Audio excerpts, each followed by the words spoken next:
What's up, everybody? Rocker Netty here, and welcome back to episode of Hanging with Rocker Netty. Today's episode is a pretty weird one. I have never seen this game before. I'm gonna take a look at it. Chicken Police.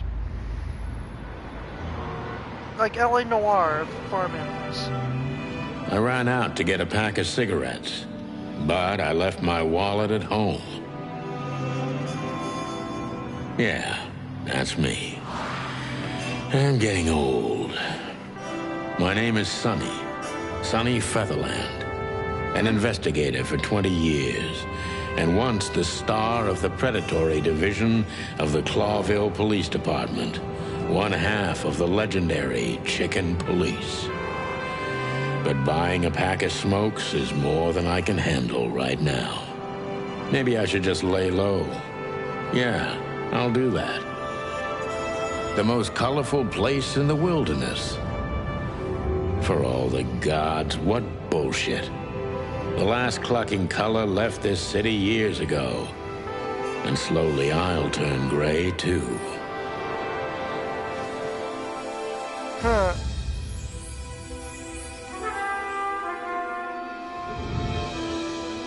Okay. Still, what do I expect? We're living in a vast experiment, and don't even notice that everything got clucked up a long time ago. We believe in this wonderland of peaceful coexistence. Wolves and sheep, chickens and hounds. Yeah, sure, why not? It's just ridiculous. The dog eats the chicken. It's in our nature. I'm not propping up the illusion anymore. 121 days, and it's over. Retirement.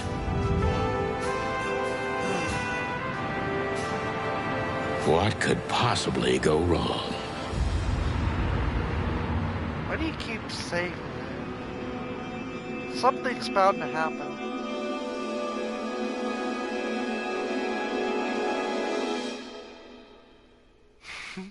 What the fuck?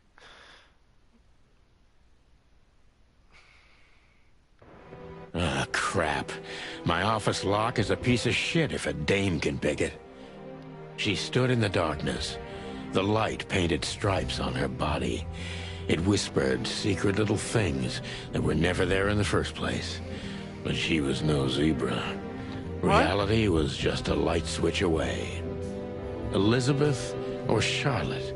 I was sure she'd have a sophisticated-sounding name.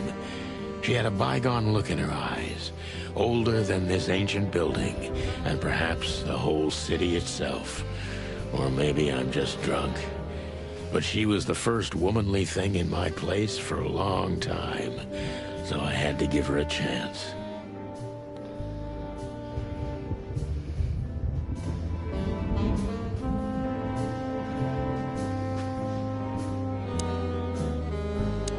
Let me introduce myself. My name is Deborah, Miss Deborah Ibanez. Huh. You're mistaken, ma'am.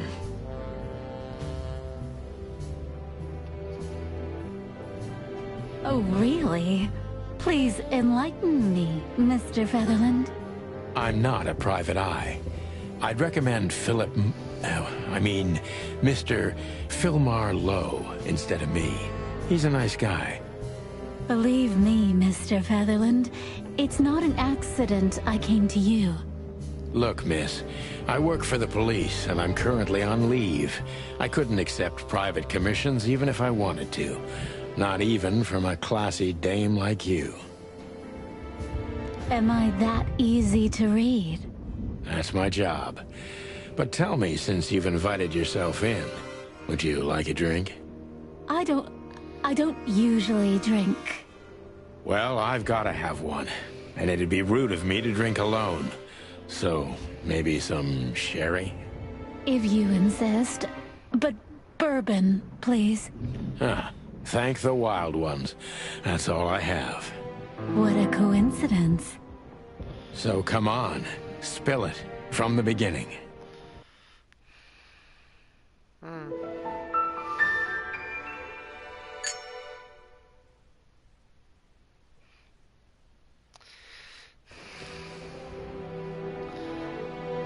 This game's weird. But okay. I don't even know where the key is. Whatever's inside is gonna stay there forever.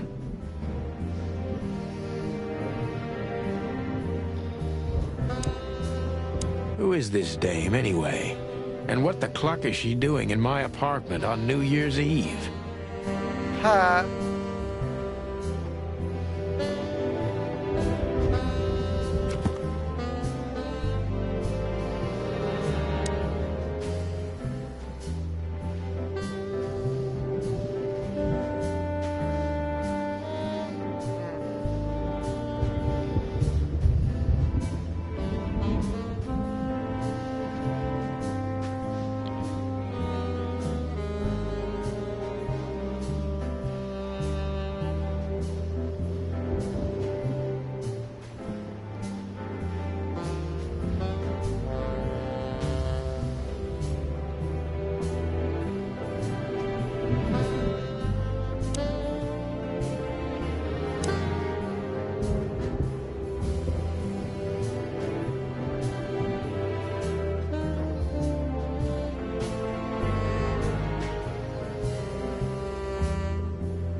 Every whiskey has the same color nowadays, at least in this price range.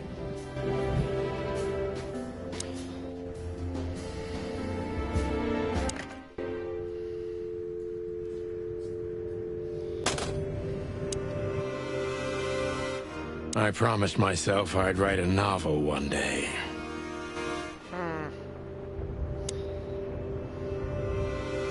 My wallet and my badge.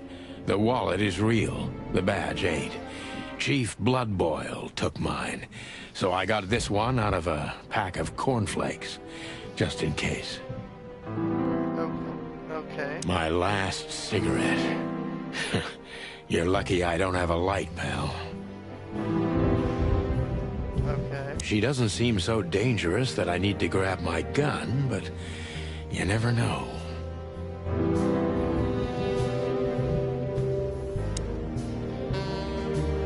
Books I'm never gonna read. Maybe nobody ever has. I don't see colors anymore. Only emptiness. Everything faded. I need another drink.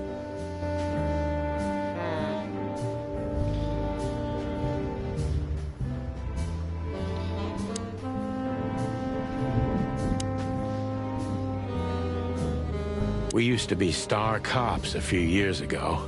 Tabloid press, radio interviews, and even a book series. I don't miss those days. Of course, Marty, my old partner, would disagree. He just loved the spotlight. The Wild Gentlemen. Those guys rebuilt the city after the Great Fire of 867. My heroes when I was a little chick. I'm starting to think they should have left Clawville as it was, burned to the ground. Okay. M.B. Davis, the eternal king of jazz. The photo is from the days of jazz prohibition. I only heard the old man live one time, but I'll never forget that night. And not only because I woke up at the harbor without my gun, my badge, and my pants. The good things in life don't last long. The best ones always leave first. I saw that in the window of a shoe store. I never understood it, or what it had to do with shoes. This is one of the most beautiful memories from my old life, before Molly left me and took our daughter.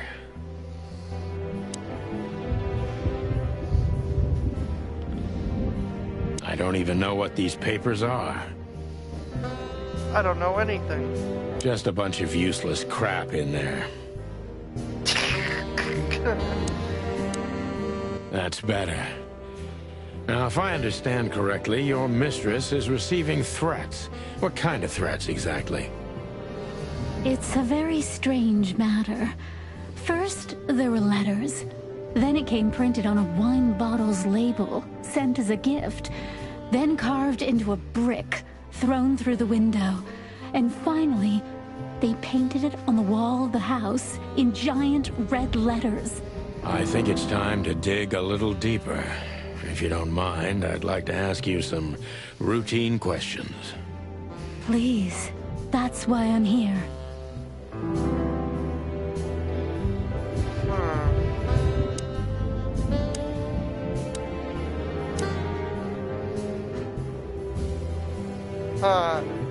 I knew it. It is a L.A. Noire. Oh my god. He is suspicious? I am suspicious. Why are you suspicious?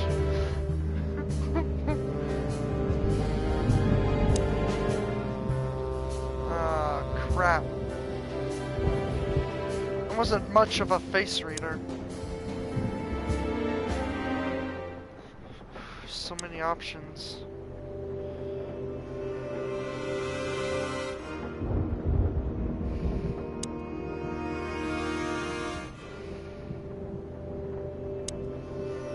I must be cautious and smart. This dame seems shy, which I can use to my advantage. But I must be careful about what I say to her, or I could scare her off. Let's start gently, and when the time comes, we can go in hard. Okay.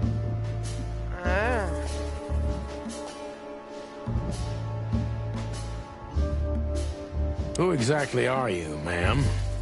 I'm not somebody important, Mr. Featherland.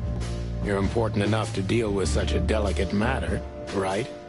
I carry out the wishes of my employer, nothing more. This means simple paperwork, most of the time. You've been thrown into deep water, sweetheart.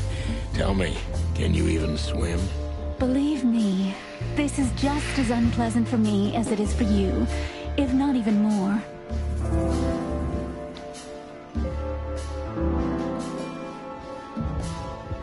Tell me, which part of the city do you live in?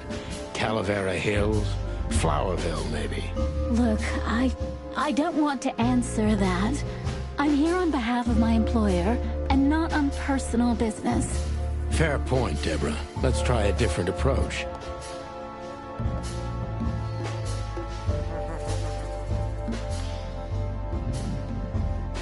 Why did you have to visit me this particular evening? I have my reasons. I may look like a silly little fawn, and maybe I am, but I still have common sense. I don't doubt that for a second, Miss Ibanez. This day is essential to my mistress, and she thought it's also important to you. A message in itself, for sure. But to be honest, even you are. You know what? I'll just take that as a compliment, even if it wasn't meant as such.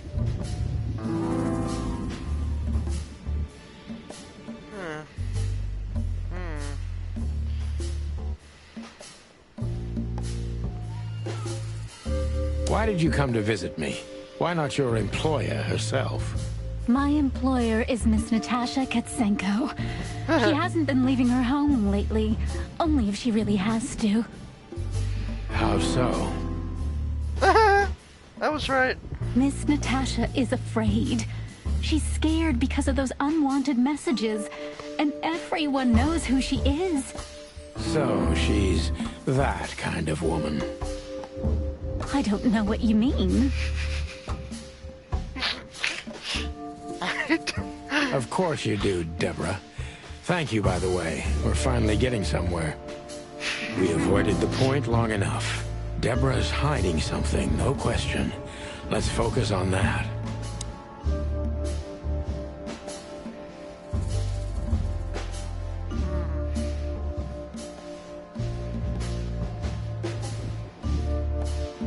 How did you get this address? You know, my mistress has exceptional connections. If they were so exceptional, she wouldn't have chosen me. Don't be so hard on yourself, Detective. You're the head of the famous chicken police. Am I right? Was it a raccoon with a scarred face called Zip who recommended me? He hates me. No, Mr. Featherland. I don't know anyone like that. Lucky for you, Deborah.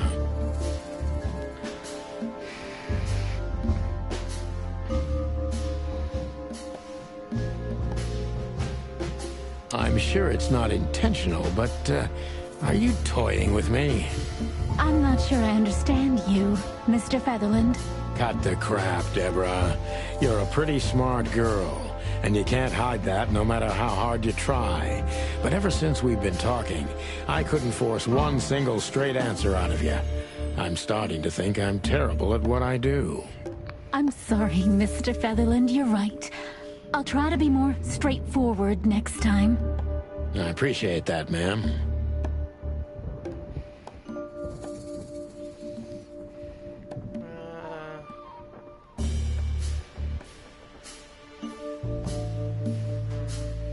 Let's pretend you never found me here, okay? Do you think she would believe me? I don't know, and I don't care. But I think you're a great actress. Not good enough to fool my mistress. She's very much like you, in a way. Not too much, I hope. Have you ever felt truly vulnerable?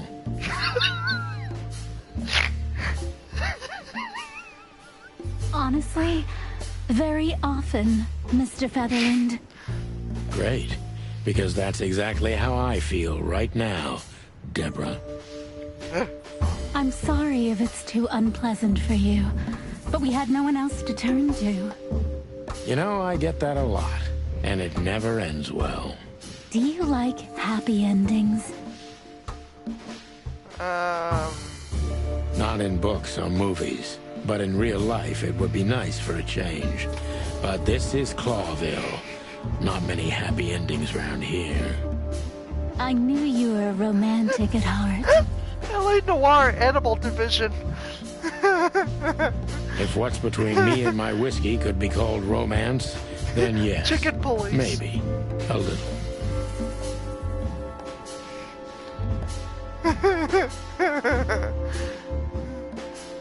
Tell me, Deborah, why should I believe you at all? Too weird? Because my mistress trusts you. It was free. Should that be enough? If you really like what she thinks you are, then yes. Damn, what can I say to that? Look, I didn't mean to back you up against the wall. Whatever that means. You have a way with words, sweetheart. Did you ever want to be a cop? No, not for the world. Smart answer. Be honest and tell me what you're so afraid of. You know, Mr. Featherland, my mistress's partner is Hobart Wessler. Or as most people know him... Ibn Wessler, the Kingpin. Exactly. Feathery gods, help me. So you get it now. The secrecy. To put it mildly, I think I understand it all. Wessler. This little piece of the puzzle changes everything.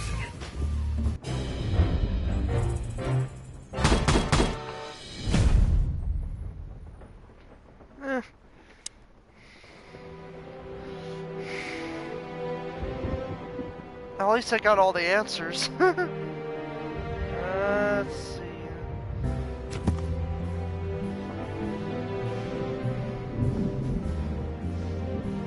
All of them are written.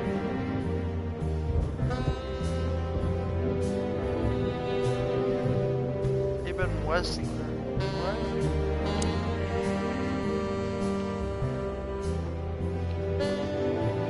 Obviously.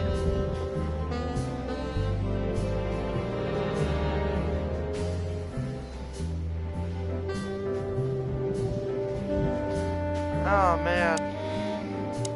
So animals copy what humans do, and in alternate universe they're cops? That's weird.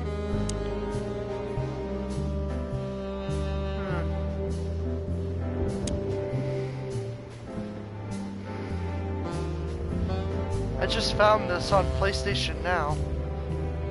Like, free to download. It's just fucking weird. Behind that door lies the kingdom of dirty clothes, cigarette butts, and empty bottles.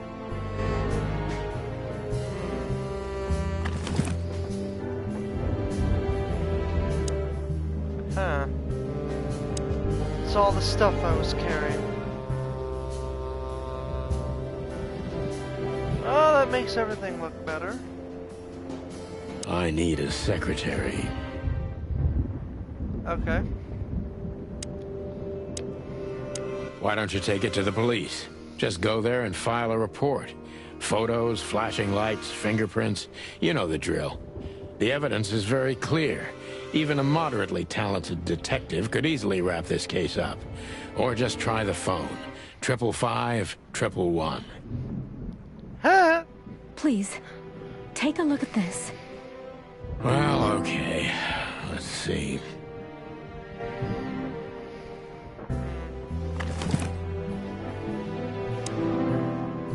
I know Molly very well. Please note this when deciding whether or not to accept my assignment. Miss Ibanez is a trusted friend. Treat her as gentleman. N.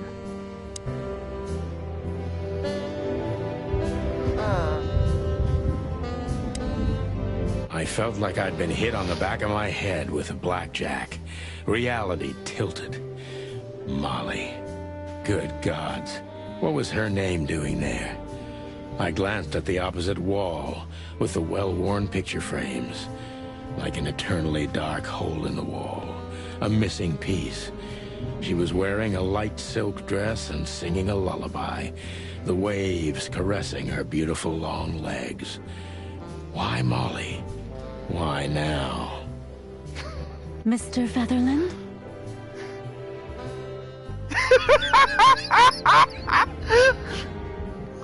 He's trying to grasp reality. Santino, are you all right? What the hell is this supposed to mean? Yeah. I don't know anything, Mr. Santino. My mistress told me to give this to you. She said you'd understand. Don't you? Oh, of course I understand, Miss Ibanez. I get it very well. But this case is becoming more and more confusing. It's starting to look like blackmail. Blackmail? Don't play innocent with me. But... All right. When can I visit? Visit? Me? Not you.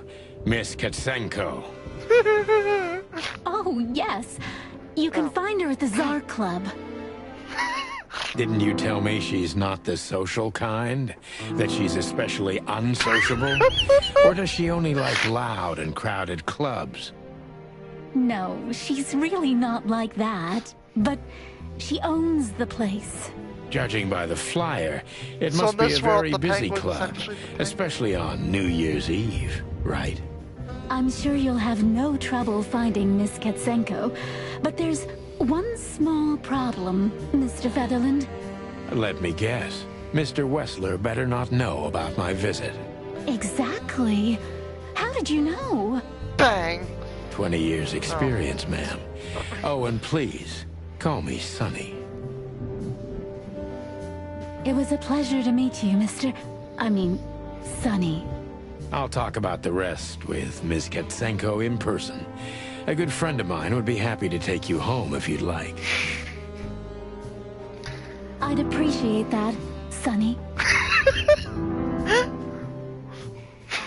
What? So, Zootopia Noir or something? Something along those lines.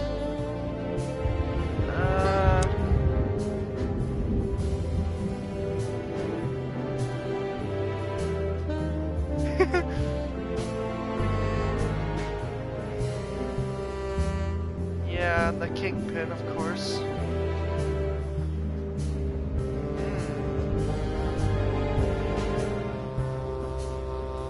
Some very good info.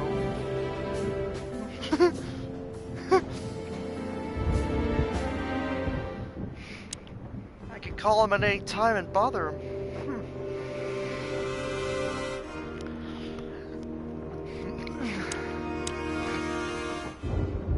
So, is your refrigerator running?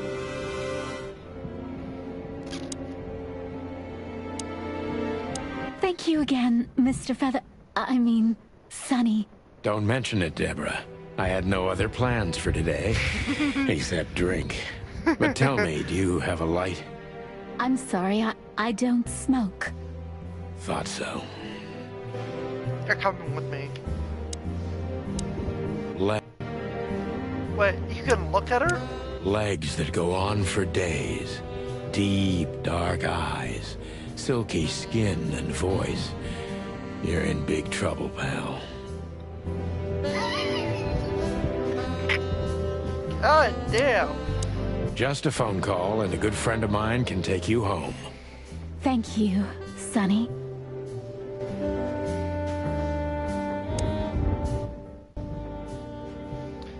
Oh, like, I'm gonna forget that number. 555-932.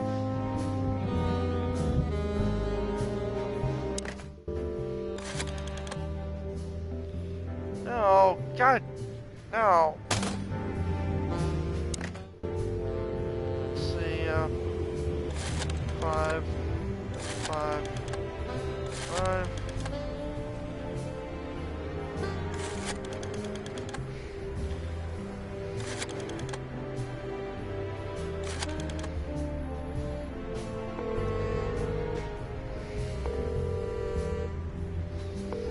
Hey, Lewis.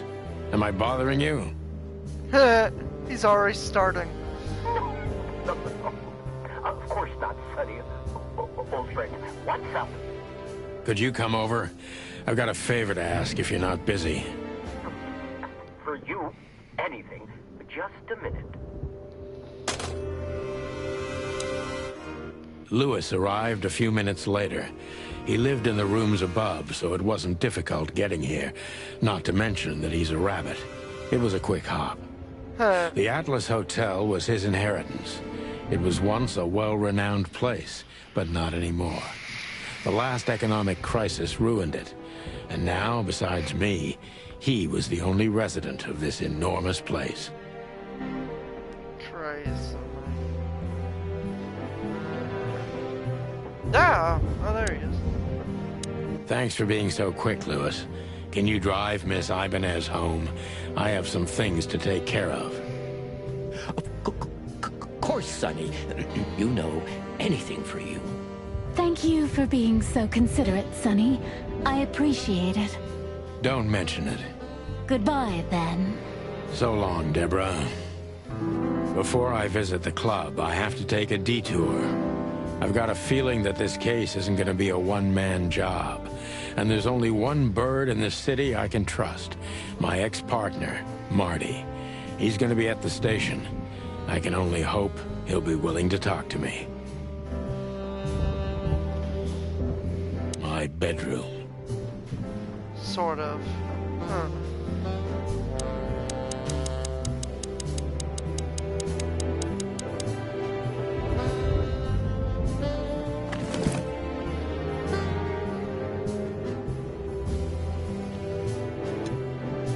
I haven't dusted you off in a while, partner. Looks like I may be needing you now. Shoots them both.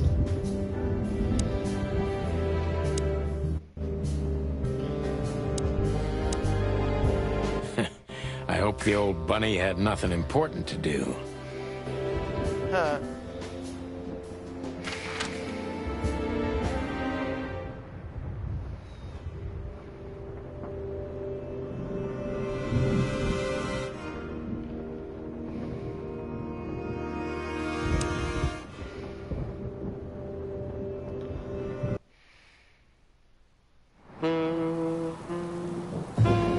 It was New Year's Eve, and I was driving, half drunk, risking my whole life's work. But still, it didn't feel any different. Every day was the same. And the 121 days I had left till my retirement seemed like an eternity. When I look out the window of the hotel room I call home, I see the same thing every day. A woman in a red nightgown dances slowly in circles to smooth music. The 9 o'clock show, with a glass of cheap bourbon and the red gown with the silent music.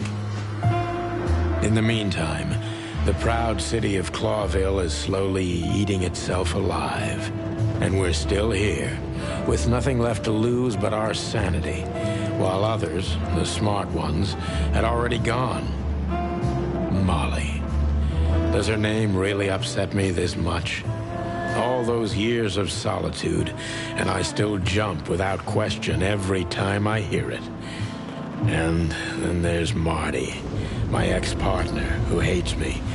But I know I have to speak with him, no matter what. Why do I feel like the past is watching me on this goddamn night? I don't know.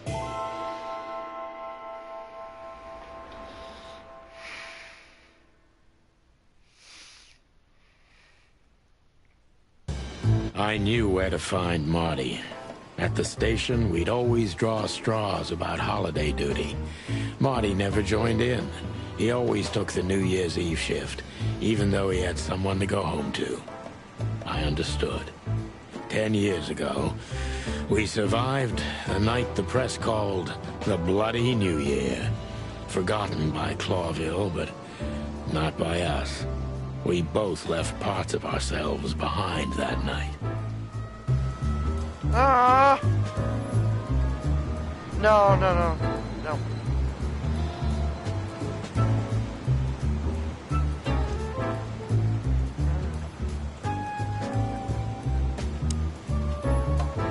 Phyllis and Royce. Two hedgehogs with an arrogance typical of novice cops. They're as prickly as they look. Officious little shitheads, but harmless. Well, look at that. Hey, Sonny, what you scratching out over here? I heard the big boss threw you out. Tough luck, boys. I may not be on duty, but I'm still a cop, just like you. Well, more than you. Hey, you don't have to be so peckish, old bud. By the way, you're on luck. Blood Boil's not in tonight. Malloy is in charge. Oh, God. That clumsy buffalo is here tonight. If he doesn't end up in a cell again, he's lucky. You got it. You looking for Marty, eh? I see you're still the brains around here, Phyllis. Yeah, I'm looking for Marty. Birds of a feather flock together. I see you're still the funny guy round here. You'll find the giant feather duster at the shooting range. As always. Hey, Royce. I'm telling you this because maybe you'll be able to understand. If this prickly shithead makes another racist remark, I'll strangle him with his own raincoat. Oh, man. I'd love to see that. Don't push him, man. He'll do it. Look at his eyes. He'll fucking do it. Hey, whose side are you on, you jerk?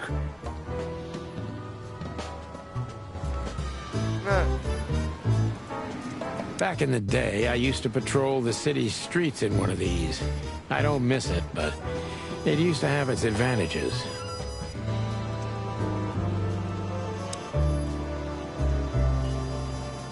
Here we are again, Clawville Police Department. I've never been good at history, but if I'm not mistaken, this place has been a church, a hospital, and even some insane cult's secret hideout over the years. Anyway, the place holds the secrets of the ages, and some drunk pigs in the basement.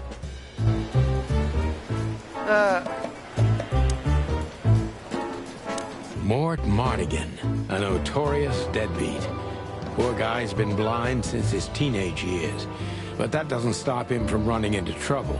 What the cluck did he do this time? Maybe we should ask him. Mort, you scabbiest beast. What the hell did you do? Morty to you, sonny boy. Everything's fine. There was just a bit of trouble in the bar, and someone got knocked on the head with a glass. It wasn't my fault. I'm as blind as a bat, am I right? Did that ever bother you, Morty? Listen, sonny boy. Go tell them to leave me alone, eh? It's New Year's Eve, after all, and I didn't even do anything wrong. Not that wrong. Where's your little lapdog to get you out of this mess? Is that little pimp of a midget still sniffing around you? Jeff is a good boy, Sonny. And he's good to me, believe me. Oh, God, spare me the details. When will you finally realize that little shit's been using you? Oh, of course he's using me. What could a pretty boy like him want from this old monster, eh? Still, Sonny, I have no one else. You understand that, don't you? Even you deserve better, pal. By the way, you look horrible, even for yourself. Are you feeling okay? Well, I'm not what I used to be. But neither are you, judging from your voice. But I'm seeing a doctor, sonny boy. I really am. Are you? Don't need to, Mort. I'm fine. Anyway, if Bubo prescribed you something, don't even think about taking it. I don't talk to that insane owl. Damn right. Please, say something on my behalf, okay? I really don't have time for this detective buffalo shit. Hey, careful with that.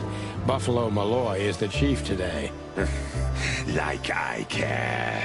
I'll try to speak for you, but keep it down till then, okay? You don't need this shit, and I don't need it either. Sonny boy, you've always been a good friend. More like a clucking pigeon.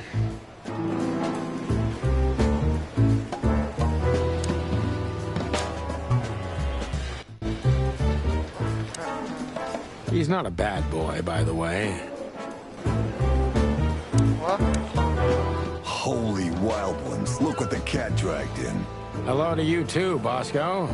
I see you're busy, as always. I've been sniffing around one of the rundown joints. You know how it goes. And boom, this son of a lizard comes flying out the window. I didn't know the lizards could fly. So, Mort was being a bad boy again. Nothing unusual. And you? Still dying? I'm still a cop for another 121 days, Bosco. It's as unpleasant to me as it is to you. All right. No need to bite. I wasn't trying to mess with you. You have Moses and Plato for that. And of course, Blood Boil.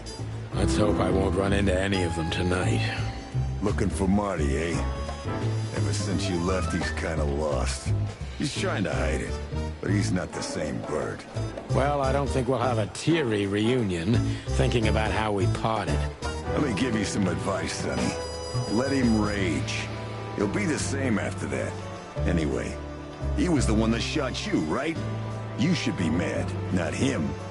It's not that simple, Bosco, but we'll see how he reacts. Thanks anyway. No worries, pal.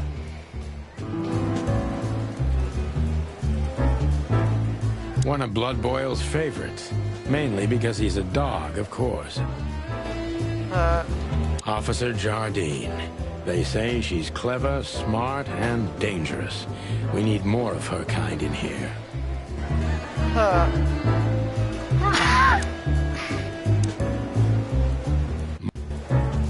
Crap, why do I keep missing that? Soft and ordinary, but also somehow cold and distant. The kind you'd like to invite for a coffee, but you know would say no, no matter who you are or what you do. Hey, Monica. Hey, Boss Bird. What are you doing here? Shouldn't you be celebrating somewhere? Every day's a holiday since I got out of here. I can tell. But what are you doing here? Are you here for a file? You know, I'm a little busy right now. Yeah, You could look after a few things for me, but first I'd like to talk to Mr. Big Beak McChicken himself. Those two prickly assholes told me he's emptying the magazines in the hole. Like always. And if he carries on like that, he's gonna use up all our ammo. So it would be nice if you drag him out of there. You know how this day is for him. For him? You know I didn't mean it like that. Yeah, I know. Okay, so just sign here and you're good to go. Thank you, darling. Don't mention it, Boss Bird.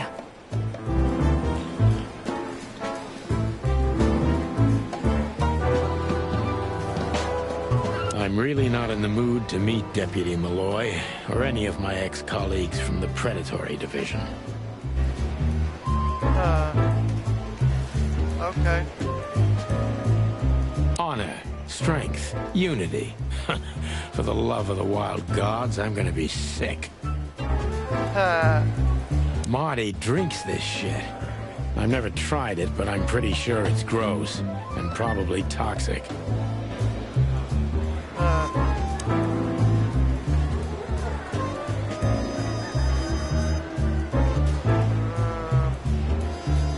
Okay.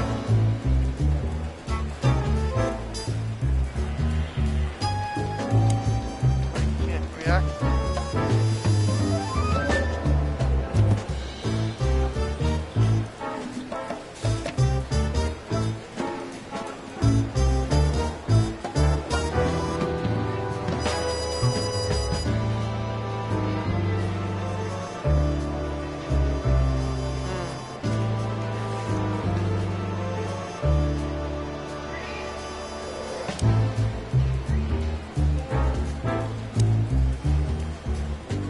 This is gonna be a hard ride.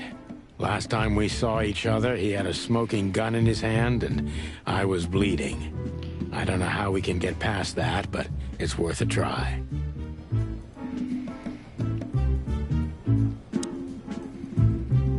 Hey, Marty. Oh, well, look who's here. Hello, Boss Bird. Were you lost? This is the PD building, you know? Cut the shit, Marty. We're better than this. Well, at least you are.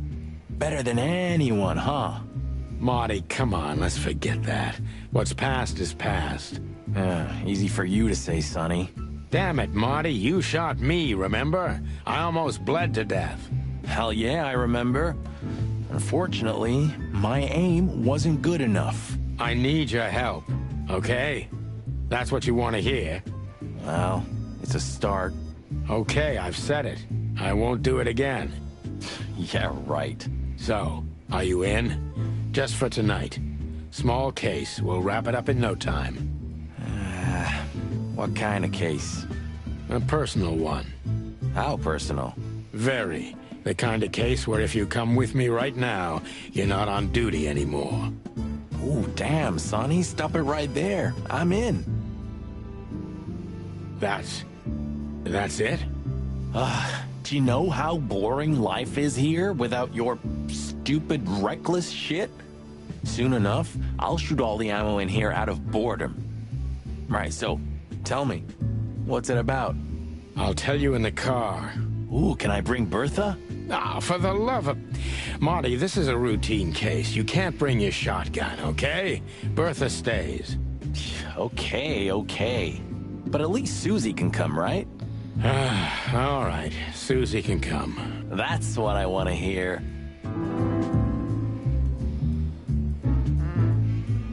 I was just about to go when you came in, so if you want shooting practice, maybe turn on the lights first.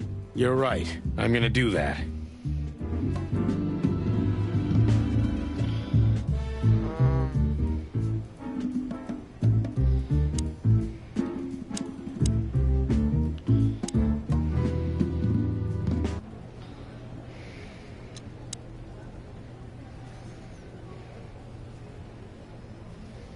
Okay.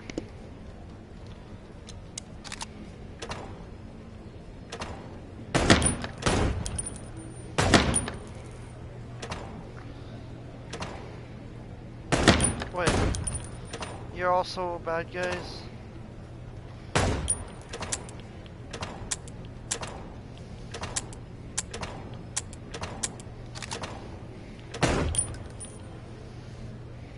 You suck.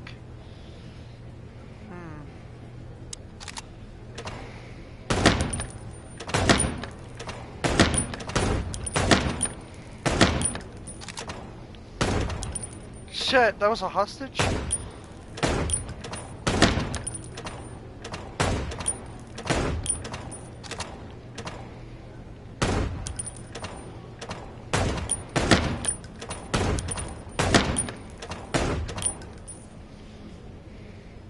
God damn.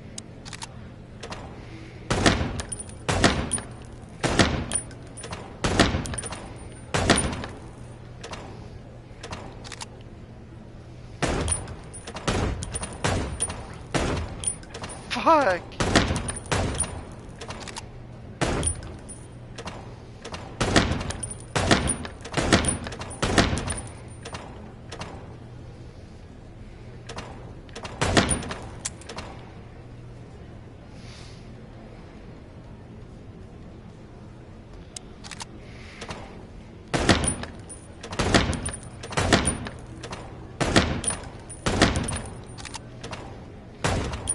Fuck. Stop.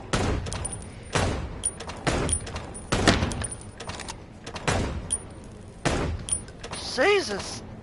You kill people too?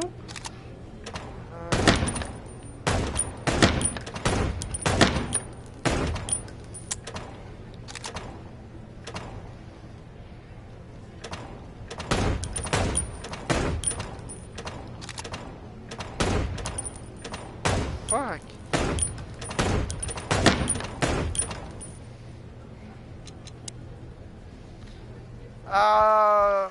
I got them all. What?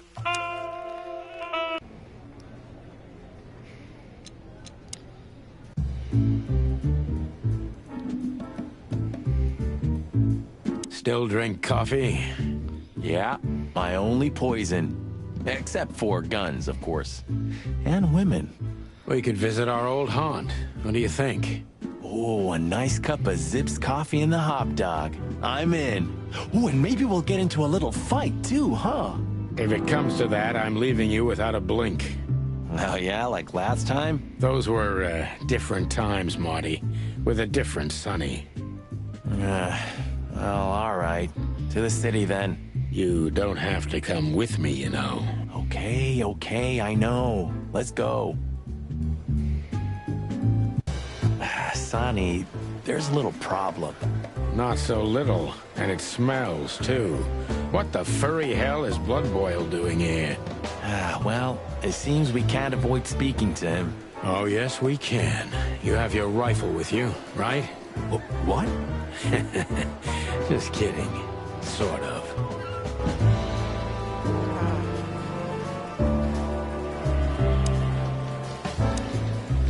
The chief doesn't seem to be in a good mood, but he never is, actually.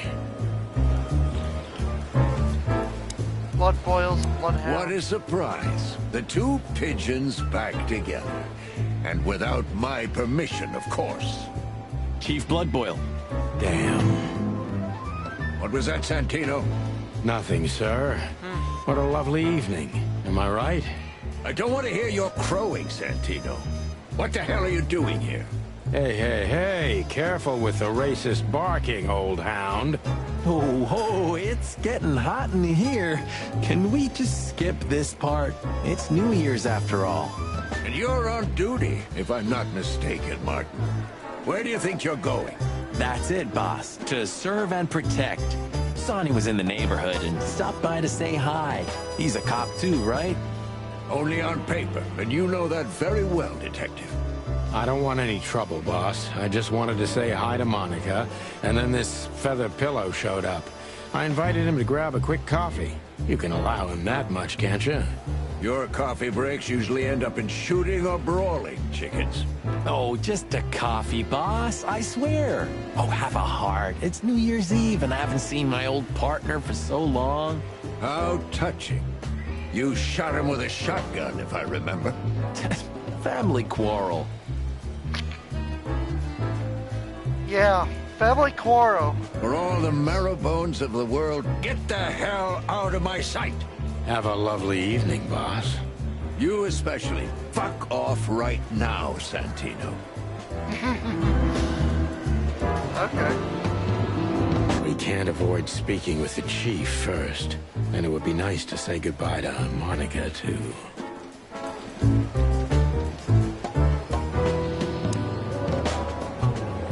What is it, Santino? Nothing, sir.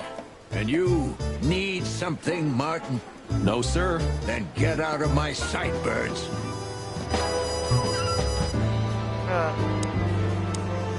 We're leaving, sweetheart. Stay safe, boys. I'm glad to see you two together again. I'm afraid you're alone. Hey, don't make me change my mind. You won't, Marty. I bet you can't wait to get mixed up in some serious trouble again. Yep, that's true. I'm serious, boys. Be careful out there. We're big birds, Monica. We can take care of ourselves. Mostly. Okay, but take care of each other, too. Will do, Monica. Yes, ma'am.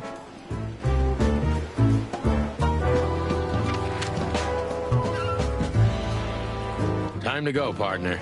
It'll take half an hour or more to get there. To the club, then. I'm curious about the show. Look, Marty, we're not going there to have fun, okay? I know. We worked together for 10 years, remember? 9.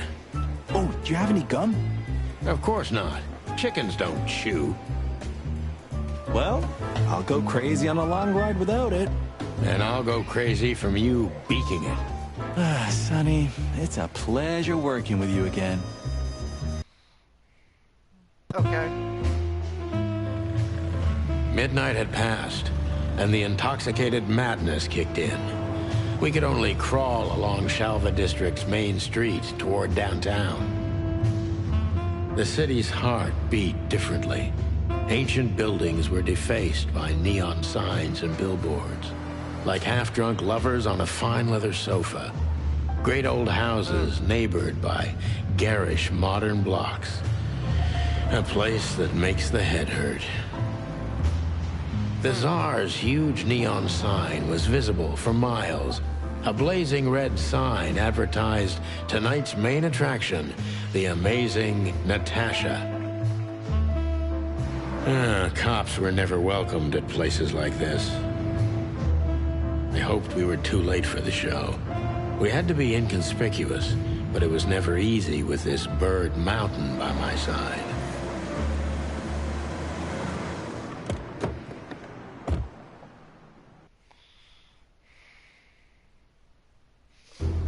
Ah, so this is the famous Tsar Club. More like infamous, Marty. It's not for our kind, that's for sure. And I don't mean that they don't like foul here. Well, at least we don't have to be afraid that they see you as a detective, Boss Bird. Very funny, Marty. So what are we gonna do now? We find Natasha, the broad who sent me the message, remember? But first, we need to get into the club. And Marty, please, don't monkey this up. Excuse me? On behalf of the well-respected and noble primate community of Clawville? Cut the crap, Marty. Let's focus on what we're here for, okay? As you say, Boss Bird.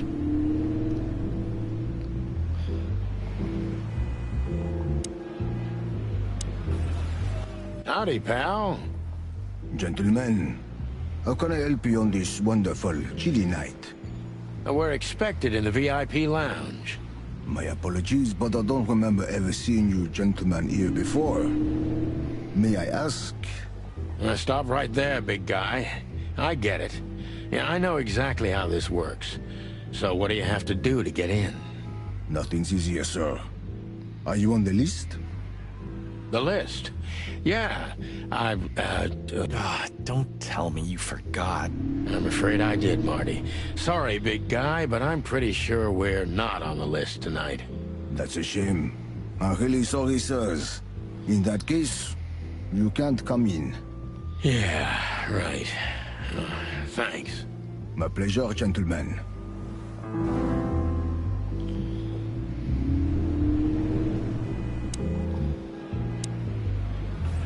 Look, I really don't want any trouble, but... It is even more inconvenient for me, sir, but This place doesn't like, coppers. Forgive the slang. I can't let just anybody in, and there are some I'm strictly forbidden to. Please, you have to understand. Listen here, you cow. Do you have any idea who we are? You ever read the papers? Of course, I know who you are, sir. I read the news and more, and I must admit it's an honor to meet you in person, Mr. Santino Featherland and Mr. Marty Machikin. The Bell of the Pantheress is one of my favorite books. Oh my God, not the books again. So it would be terribly inconvenient for me if I had to use force on you, gentlemen. What did you just say? Oh, shit. Relax, Marty. This guy has chicks like you for breakfast. Thanks for the information, pal. Have a nice night. Thank you for understanding, gentlemen. And forgive me for my austere composition. No problem, Shakespeare.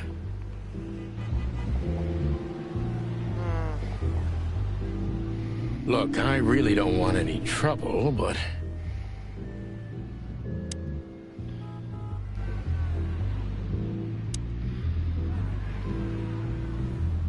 Honestly, I think these types of women only see faceless tuxedos, cufflinks, and wallets.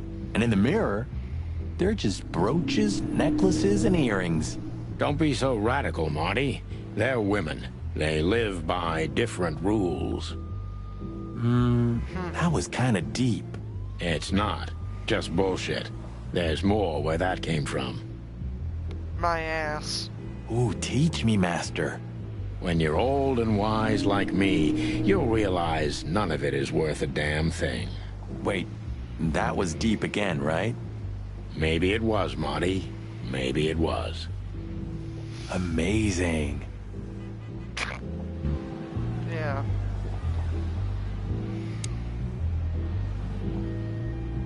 Huh, I like this. Why is that? I don't know. 'Cause it's moving, I guess. You're a simple bird, aren't you? Yes, I am.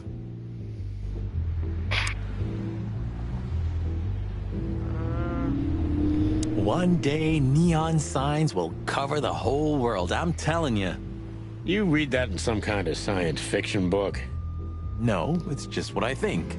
Oh, so you have your own thoughts now. The world's really moving forward. Pluck off, Sonny.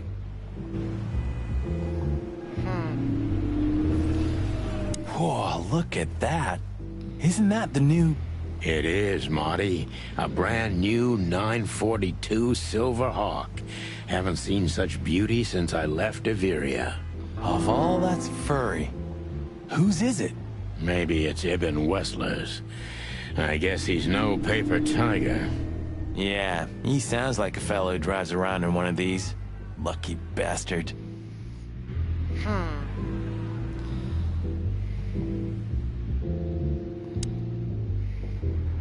Hey, that's your old friend, right?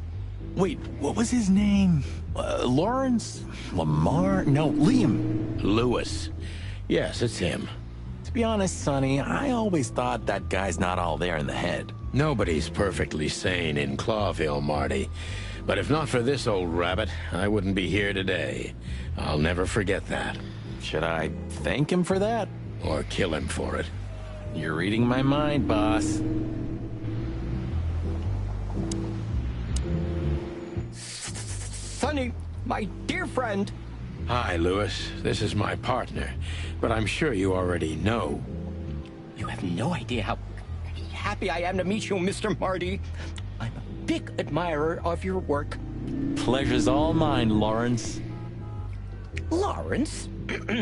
Anyways, so, the legendary Chicken Police back together? Isn't it amazing news? Don't ruffle my feathers, Lewis. Those days are long gone. We're just here for the entertainment. Or something like that. I see. Well, that's a shame. See you inside? I have something to do, my pal, but I'll try to make it for the main event. Okay then. Catch you later, pal.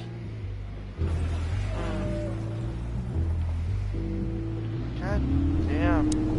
This guy's tough.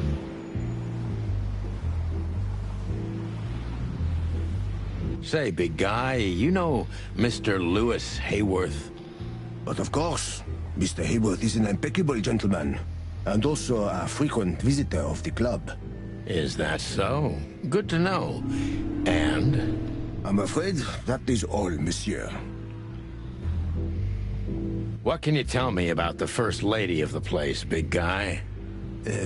You mean Miss Natasha Katsenko, sir? You're right on point, pal. Nothing you don't know already, sir. Just try me. Well, she owns the place. And, that's it? Well, that's, unbelievable. Pardon, monsieur, but I'm not permitted to say anything more. God damn. Jeez, look at that guy. That's not a guy. That's a demon. Straight from the dog-eared pages of a cheap detective novel. Yeah, I bet his name's Bill. Nah, he's definitely a Bob. $5 for Bill? Okay, I'm in.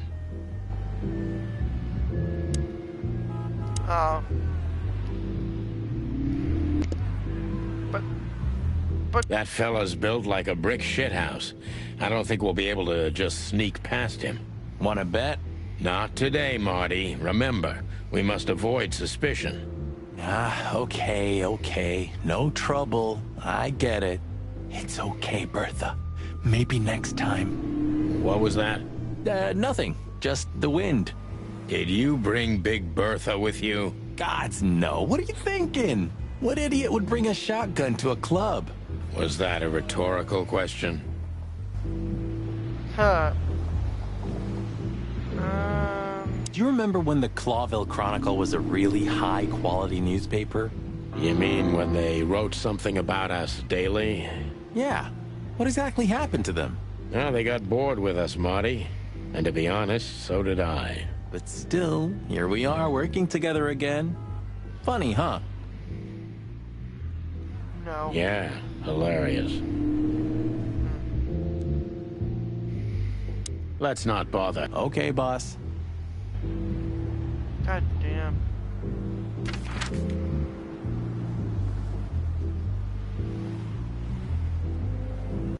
Look at these two simpletons. They don't even realize their jackets are full of holes. For the wild God's sake, don't dare tell them. I already tried, but nothing happened. Figures.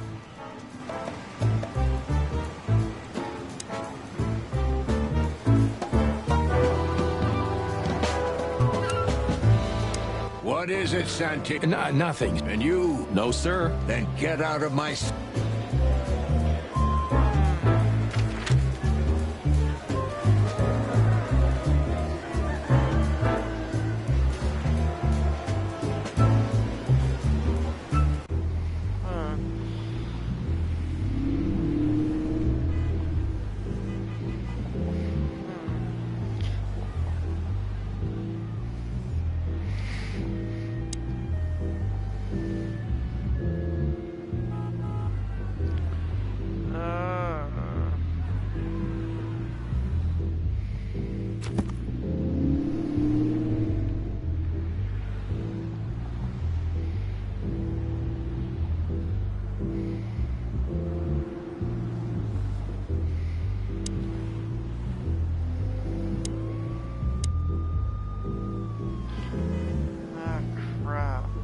Jeez, look. That's not...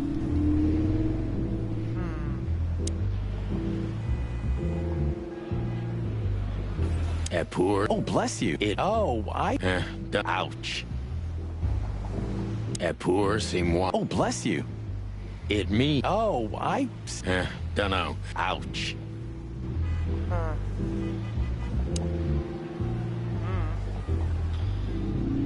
There's gotta be a way somewhere.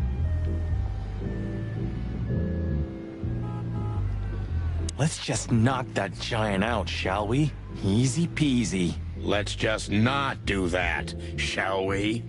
Okay. How the fuck?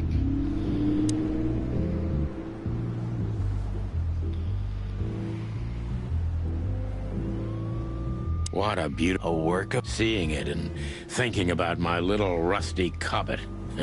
Breaks my heart. Don't torture.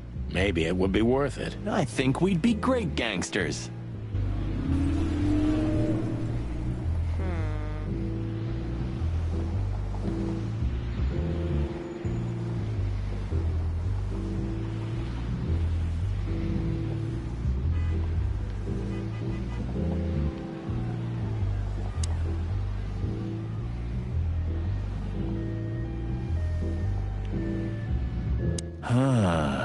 You know, seeing this, I can't wait for the show.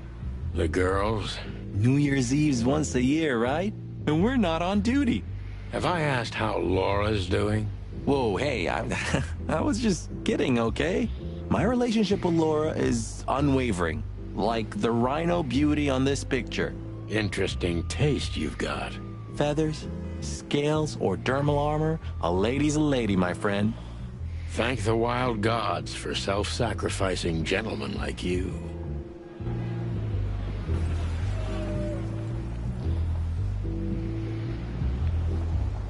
All right.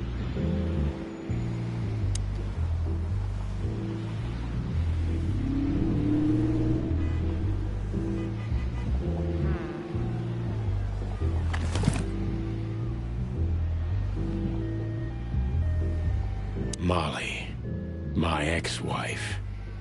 What do you have to do with all this?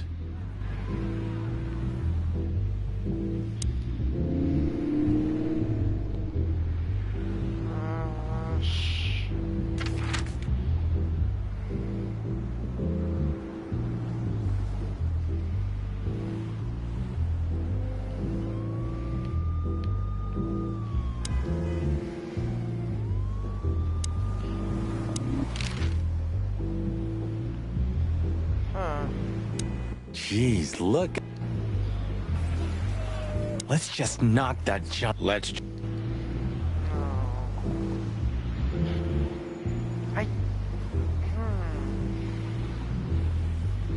Tonight? Oh, God forbid. No, nothing there.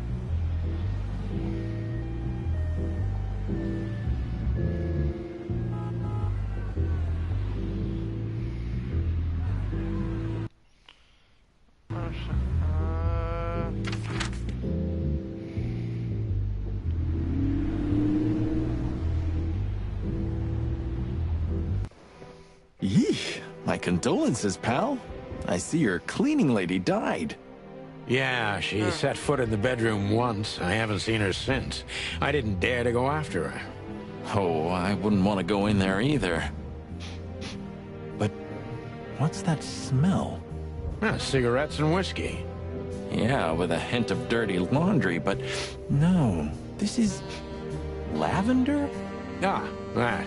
Now, that's got to be the Ibanez dame. You know, the broad who gave me the letter. And the job, obviously. Pretty, huh? I can smell it. She's an exotic, too. An impala, maybe? Furry hell. That's why Chief Inspector Bloodboil hates you so much. He's jealous because your nose is better than a clucking bloodhound. The bitter old dog. He just hates all foul. True. Except for Monica. Monica's a fairy, not a bird. So, what now? Well, let's gather my stuff and head to the club. We gotta find out who this Natasha is and what she wants from us. I mean, what she really wants. After you, Boss Bird. I wouldn't like to touch anything in here anyway. If it's okay, I'll just stand around and stare out the window. Sure, just do it quietly. I suppose 2 shots was enough for today. At least until we learn what this Natasha woman really wants.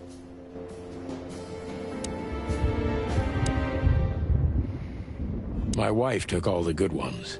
She knew they'd only gathered dust here. And she was right.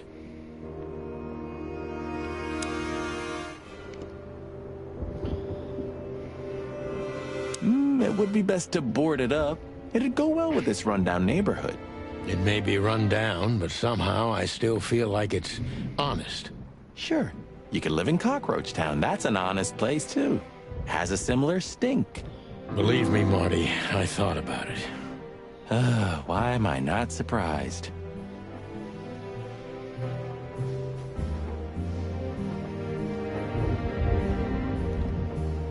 Just a bunch of useless crap in there. You know, this city's outgrown us. Why do you say that? Well, don't you feel it? The whole place squeezing you. The polluted air, the sirens, and the smell of cordite. Don't be such a drama queen. It's not the world that's changed, it's us. Clawville's Clawville. We're just getting older. No, there really is something. You know the feeling of foreboding, of something wrong, of something bad on the horizon. You're screwing my mood. Yeah, but I'm not sorry. No shit.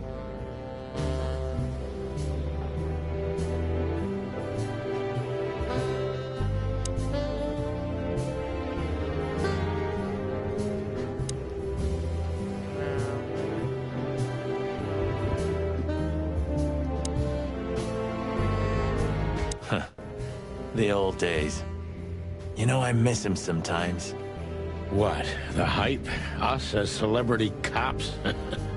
Nah, the work, the buzz, the phone ringing at 4 a.m. and knowing if you pick it up, you'll be dragged into something terrible, because that's your job.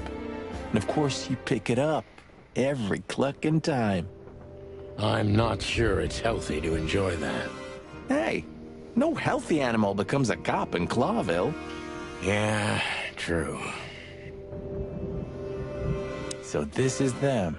Yeah, the Wild Gentlemen. They were role models when I was a kid. Well, you must have been a weird kid, which ain't surprising. My idols were the White Wolf and Super Squirrel. The White Wolf, eh? Explains a lot. You know, when I was back in Averia, Clawville and the whole let's live together in peace bullshit seemed like an unattainable dream. Those guys made it happen. The city rose from the ashes of the Great Fire. Yeah, but look at it now. And what would have become of you if you hadn't ended up in Clawville? Maybe you'd even be happy? Perhaps. Ah, man, I can't imagine how you feel. The only good thing you ever had, huh? Shut up, Marty. Sure. Who's that shaggy creature? That's M.B. Davis, you bird brain. Politician? Am I gonna have to smash your beak? Seriously, I don't know who the hell he is.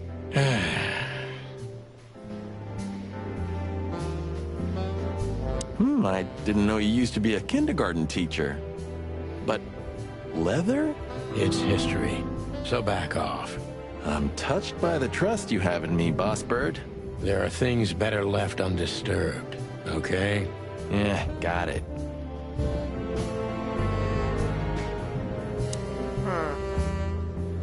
Weird. Have you started on your great novel yet?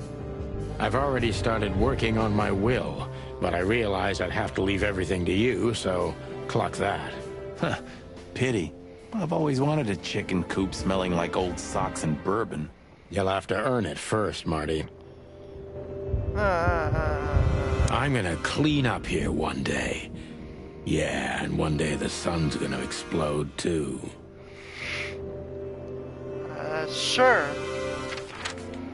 I guess.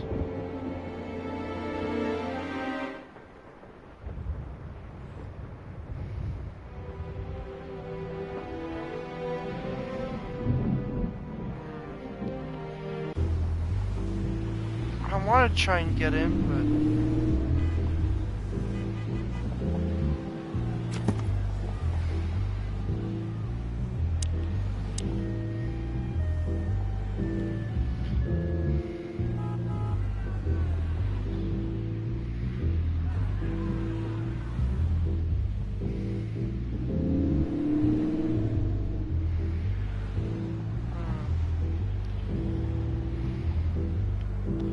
at all this stuff.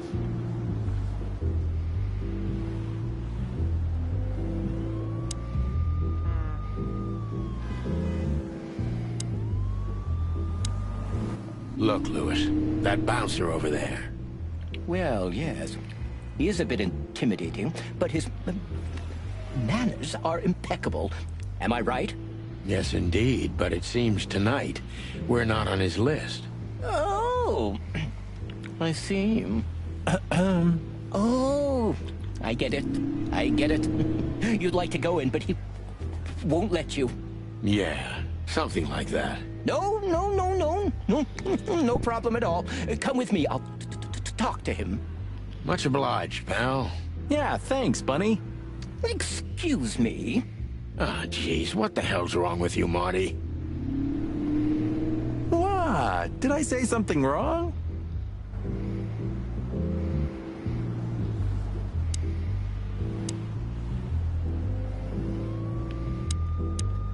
Sir, how'd you do? Everything's fine, Mr. Ayworth. Good. Look, this noble pair of pigeons are my friends. They're on the list, okay? L'archulamont, sir. And as for you, you owe me one, gentlemen. Thanks, old pal. It was my pleasure to help you, as always.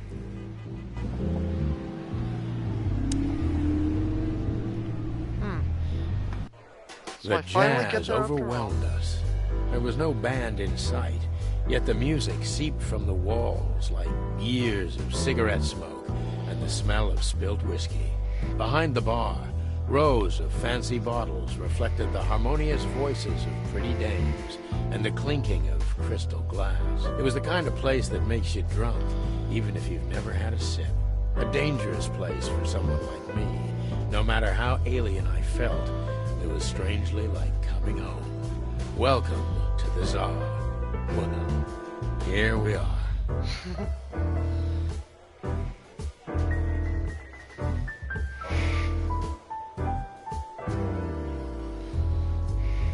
Mother of...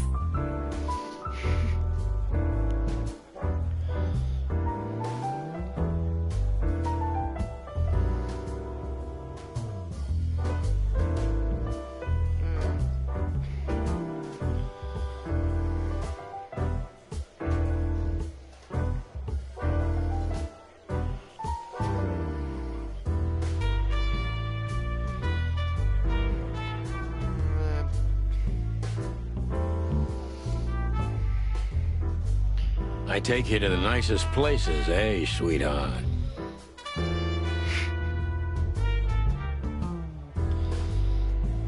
Oh, does it mean you're buying, honey?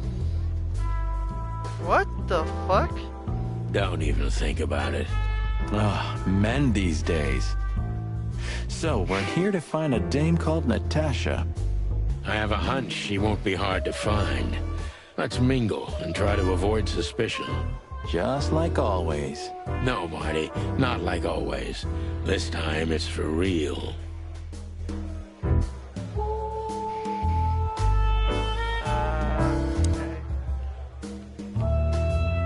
I was hoping to have missed the main event. You're a rusty old cock, that's why. Oh, I'm sorry. Cock's chicken, I know that. So says the little butt jam. But what? That's not even a word. It is now, all because of you. You should feel honored. Butt jam. You know, Sonny, sometimes you're like an evil little child.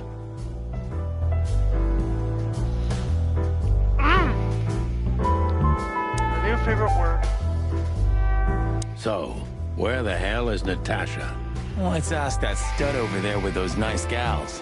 That guy looks way too horny for my taste. Cause he's a buck! Oh man, your sense of humor is bad as ever. You just need to get used to it again. What? You could shoot him again. This is the... He looks like a coat hanger to me. That was actually worse than the previous joke. I try. This is the life, huh? What's this guy do? Real estate? Mob accountant? Or is he a movie star? He looks like a coat hanger to me.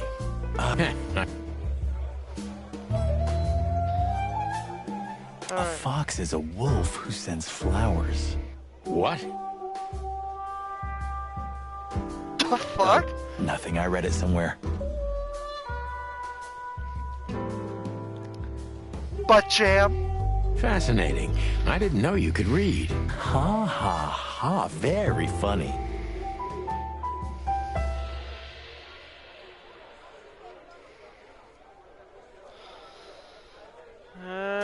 Shit.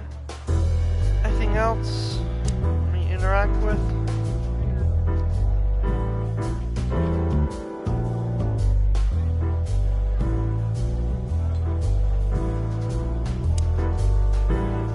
Wait, that's outside, right?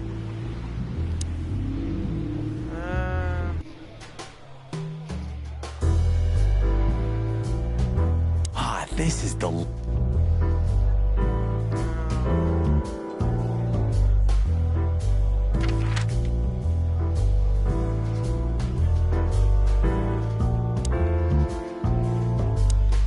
Is she backstage? Like, really backstage?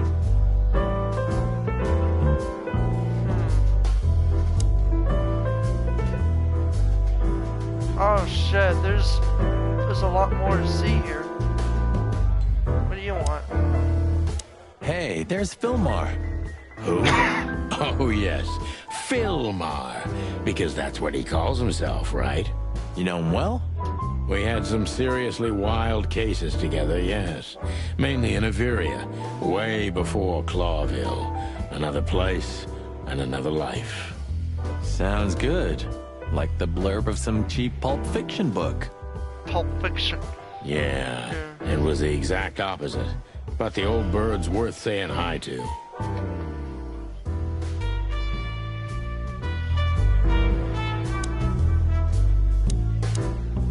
A man's best friend. That's not a dog, Sonny. That's a horse. He just has a very weird mane. I didn't mean him, Marty. I meant the bar. Oh, I see, right. Yeah, because that totally makes sense. Real? 2 whiskeys, kid, and no horsing around. I've never heard that one before. Sonny, you gotta drive, you know? Yeah, you're right, Marty. Hey, Longface, give me a glass of tap water, too, okay? Yes, sir. Coming right up. That wasn't exactly what I meant. As I recall, you're always bragging about hiding your shotgun in your coat so well, no one can see it. Sure. Maybe I have it with me now. What? Well, do you see that bottle, Marty? That's a 28-year-old Golden Eagle whiskey. Of all the furry gods, you're right. And they've just left it on the bar. Someone ordered it, got so drunk he forgot all about it. So? So we're confiscating it as evidence. Yeah. Well, more like stealing it. But if it's easier for you. You're twisted, pal. But to be honest, I've no objections.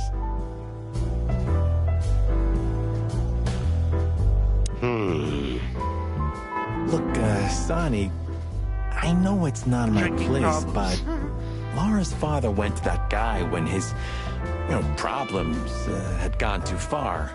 You're treading on thin ice, Marty. No, I just...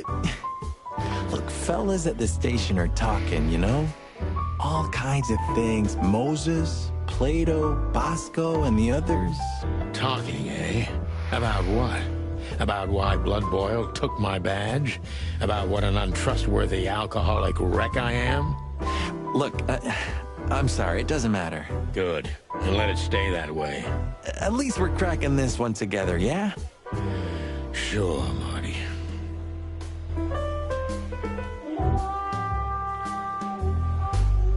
She has pretty long legs. I mean, pretty and long legs for a squirrel, but I don't want to be prejudiced. We're not here to stare at pretty squirrels. We're here to investigate, remember? Oh my god, it is a squirrel. I thought it was a donkey or something. Oh shit, why do I keep Xing out there?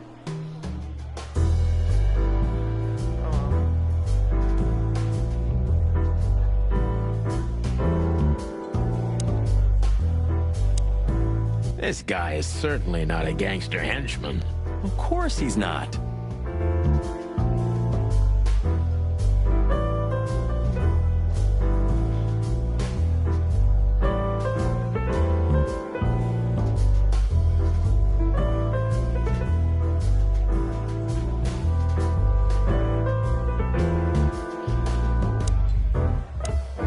Well, well, if it isn't the great detective, Marlowe. Blow me, Sonny. You know I don't use that name anymore. Okay, Mr. Dumbass alias Phil Marlowe. So says someone who tried to go undercover with the Feather Pillow Mafia is a turkey. Right, Mr. Turk Cayman? Ha! Hey, that was a long time ago. I was young. And I stick to my principles and my stupidity. Phil Marlowe, and that's that. Don't rile me up, you old fart. Okay, fair enough. Sorry, I'm a little clucked tonight. I know the feeling, pal. By the way, what are you two doing here? You stick out a bit. Are you here for a good old-fashioned beating? We stick out? Man, you look terrible. Like someone who sat on an electric pole. Don't even ask. I feel exactly like that. You want a case? 5 feet tall, half of that legs. Angelic voice, demonic eyes, just the usual. Oh boy. And you? Something like that. Just don't know the exact numbers yet. A dame named Natasha. She called us here. If I'm not mistaken, the joint is hers. Yeah, she owns the joint, amongst others. Well, good luck, guys. That broad has a reputation. She's not the kind to toy with, if you know what I mean. Any useful information? For free? Stop clucking around, Philmar. All right, but just because of the old days. Look for me after you've talked to her. You wouldn't understand what I have to say about her before then. Don't leave unless you're thrown out, in which case, you know the drill. We don't know each other, I'll deny you in a blink. Good to see you too, old pal. We'll be back.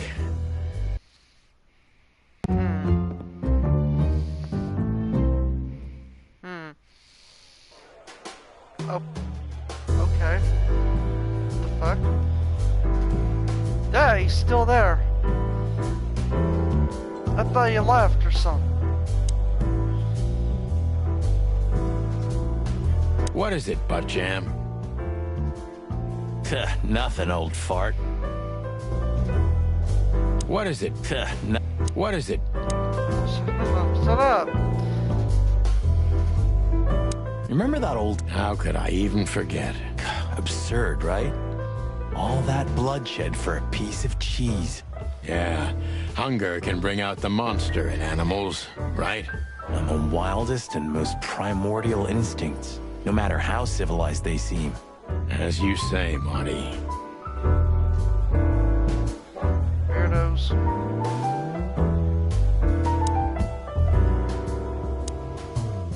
That woman with Ibn, I think I know her from somewhere.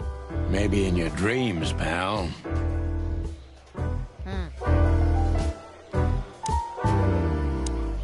Just act nonchalant, my friend. No, it can't be. What now? Is that Olivia? No, Marty. Hey, Olivia. Oh, God. Are you talking to me? It's me, Marty McChicken. Oh, God. What a pleasant surprise. The Rooster Copper's in person. Chicken police. But yeah, Mr. Wessler, you could say so. The name's... Sonny Featherland, of course. Chicken Police. Your partner is, he is, Marty McChicken, sir. I just introduced myself to your lady companion seconds ago. Oh yeah. I'm so happy to see you. Hello, boys. So, to what do we owe this pleasure, gentlemen? Yeah, so, we were, just in the neighborhood, and... Cut the crap, Marty. All right, we're here for your sweetheart, Natasha. Oh, I see. No big deal. Just a blackmail thing. You know, horrifying threats written on the wall with blood-red paint. The usual stuff. You must be familiar with this kind of thing. Oh yeah, indeed. It's, nasty business. But I didn't know Natasha hired a detective because of this simple matter, but to be honest, I understand. I would have taken matters into my own hands, you see. But I'm kind of busy. Mr. Wessler had a meeting with Attorney General Hamtaro yesterday, so he's rather tired. If you would excuse us. Oh, dear Olivia, it's okay. These gentlemen are just doing their job, right? And if I've heard correctly, they're notoriously thorough. So, how can I help you? We've got a few questions, if you don't mind. I'm at your service.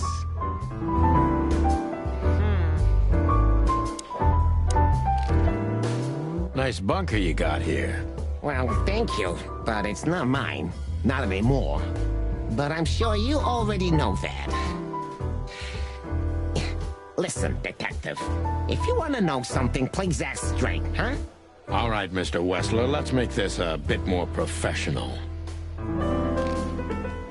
I'm not as exciting as people tend to believe. I grew up in a poor family of many siblings. I'm the only one still alive, unfortunately. My career started with a shoe store, and now, here I am. I wouldn't call that an average life. Shoe store owner to mob boss.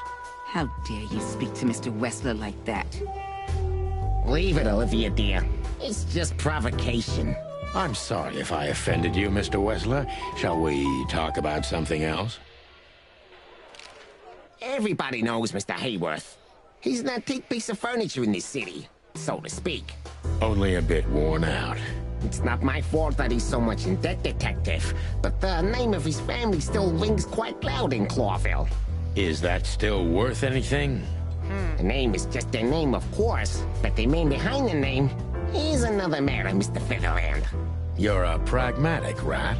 Thank you. Look, detective, if you want to know something, just ask. All right, Mr. Wessler.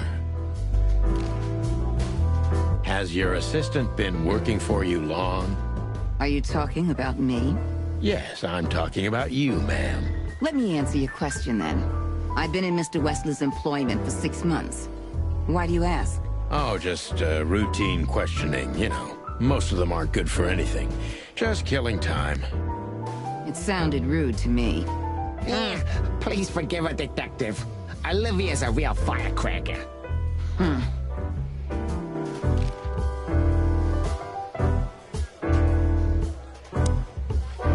Wessler's a tricky guy. Unfortunately, I don't know enough about him, so I have to be cunning. I can't just pin him against a wall. Yet.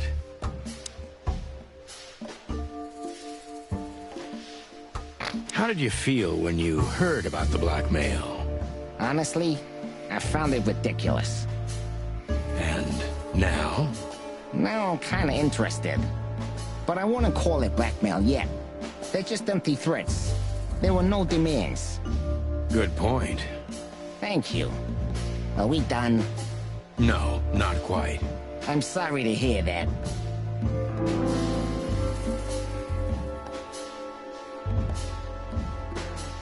Why didn't you just call the police? Huh? Why? What would have been the use of that? A few messages aren't enough for a case. You should know that. Harassment makes for a case. So do threats. Who were you trying to convince, Sonny, huh? They would have laughed in my face.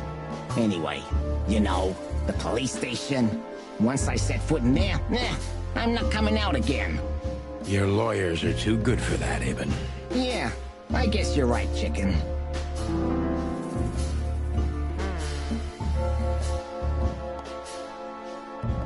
Why would anyone have reason to blackmail your girlfriend?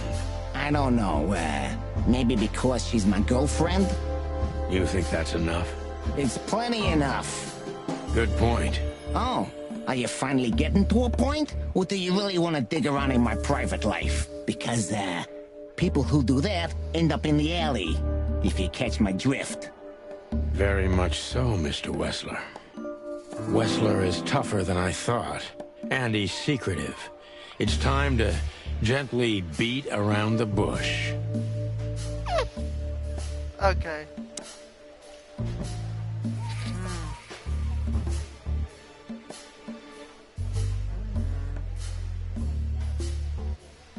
Don't you find these messages dangerous? That specific word is, it's insulting and obscene, and unfortunately, everyone could see it on the street. I'm sure you know they painted it on the wall. I know. Well, yeah, it's unpleasant but no threat in itself. I put it down to some jealous showgirl or a deluded fan. Nothing more. Jealousy can be dangerous. Yeah, most crazies are harmless. You know that firsthand? Anything else?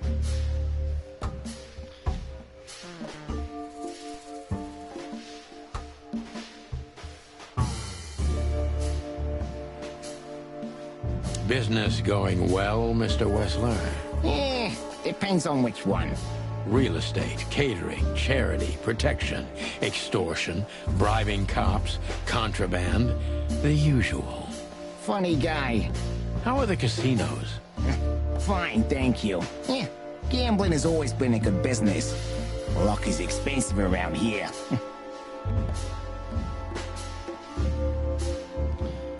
Damn, if only I knew that. I heard gambling was illegal. And I've heard you're not on the force at the moment. Then it seems we have a fair fight. On uneven ground, Mr. Featherland.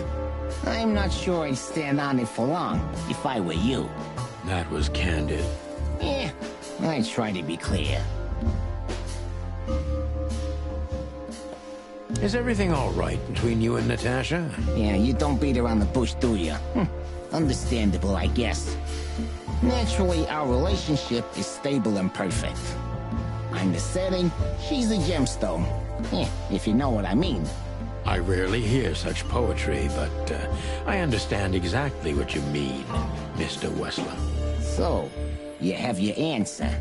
No recent friction? Wouldn't you like to know? It would make my job easier. It would only lead you astray. So be glad that I tell you no. No friction. Ibn is quick-tempered, and I can use that to my advantage. I've confounded and softened him with my previous questions. Now it's time to be specific and ruthless.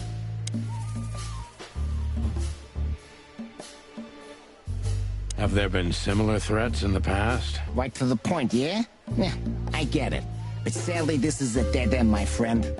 No threats like these, whether you believe it or not. Well, it really seems like a dead end, so I'll just back up and try from a different angle. You do that. The mob boss and the pussycat, eh? How did you even meet? Huh? Are you trying to piss me off, Corpora, so I accidentally let some big secret slip out? A simple answer would work. You know, Natasha, she's both connoisseur and muse. So, how was it? When was it exactly? You don't remember? That's strange. Yeah. The Millions, of course. It was like another lifetime. It happened right here. Only this place was called the Millions back then. She was a dancer. Behind the scenes, I arranged opportunities for her on the big stage. Maybe she still doesn't know it was me. Then one day, I invited her for a drink with a promise that if she was willing to meet me, I'd buy the place for her. I guess she was willing. The next day, she had the club in her name. Well, that is romantic. Yeah, there are many kinds of romance, Birdman. There's cheap and there's expensive. You get what you can afford. Do you live in the same house as Natasha? Oh, you're really something. Natasha's a free woman, but mostly, yeah, at my place in Gold Town. But she has her own kind of a weekend house. How often does she use the weekend house? Yeah, every other weekend. Roughly. I see. That's very important information. Yeah, if you say so.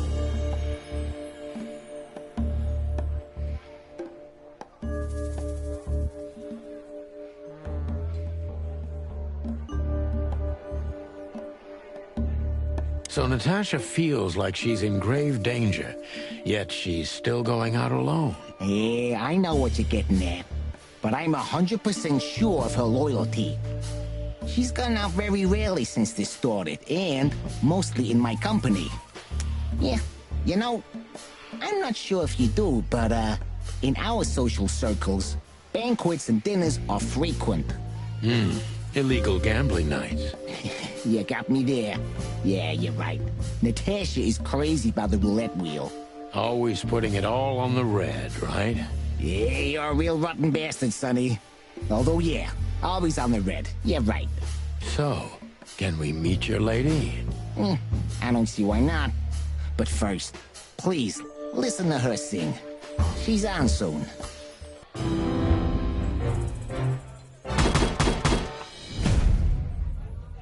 Decent cop. Huh. Thank you for your time. We'll be seeing you. I have no doubt about that, unfortunately. Hey, we should grab a coffee or something, Olivia. You know, for old time's sake. I should grab a Pleasure coffee to meet too. you, gentlemen. Goodbye. Oh. Please, take a seat. The show's gonna start soon.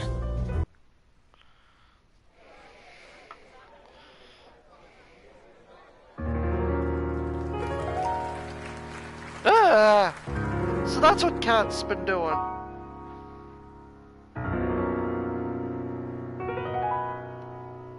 No.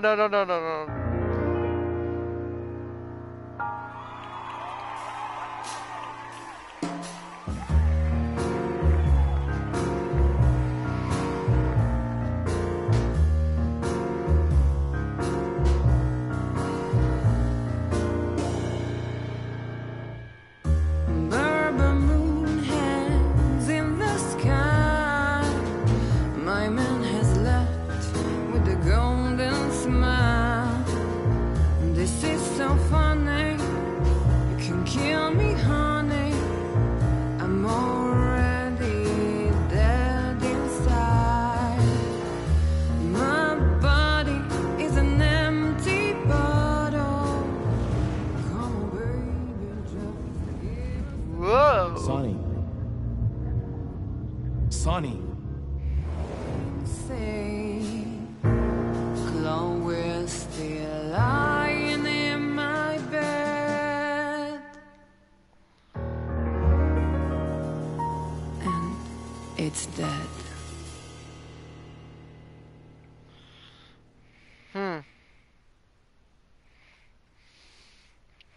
That was, unique.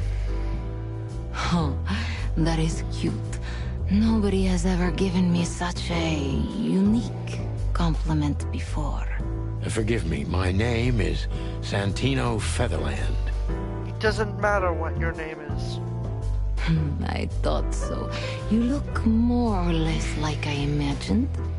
More or less. Sometimes less is more, Mr. Featherland. You were amazing, dear. As always. Could you be my little furball and fetch me a cocktail? Ha! But of course. Ibn will be back soon. We'll have a few minutes to talk. Then he'll end the conversation and throw you both out. With all due respect, ma'am, we're not that easy to get rid of. Doesn't matter who's trying, believe me. Doesn't matter, he'll do it. That's why I'm telling you. I don't want a scene. My room's upstairs. Meet me there in 20 minutes. Come alone, Sonny. You'd be too conspicuous otherwise. Hey, I understand. You know, they call him Target Marty at the station. I don't have time, Mr. Featherland. Sure thing, Natasha. I'll come to your room. 3 knocks, a short pause, then another 3. I'll be waiting. Go, before he comes back. I knew she was trouble the first time I saw her. She wore danger like a perfume. It was simply part of her being, and it attracted me, like light attracts the moth people. I wanted to be the microphone as she whispers her melodies, or the pillow she rests her feet on while reading some cheap romance. I wanted to be her nightdress, barely touching, barely covering her marble skin. But I was a cop, and a lifetime wouldn't be enough to rid myself of what a woman like her hides under her makeup. Keep your distance, Sonny. Just keep your distance. Oh man, I'm gonna take a break.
it's not funny, I don't care.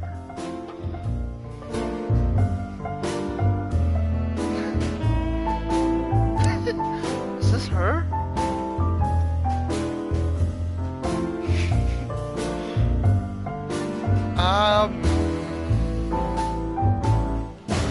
Gee, that is a unique picture and kind of daring. I admit I've never seen anything quite like it before. Yes, I admit it's a little daring. I keep it. It evokes good memories. A precious old friend of mine. A most wonderful artist.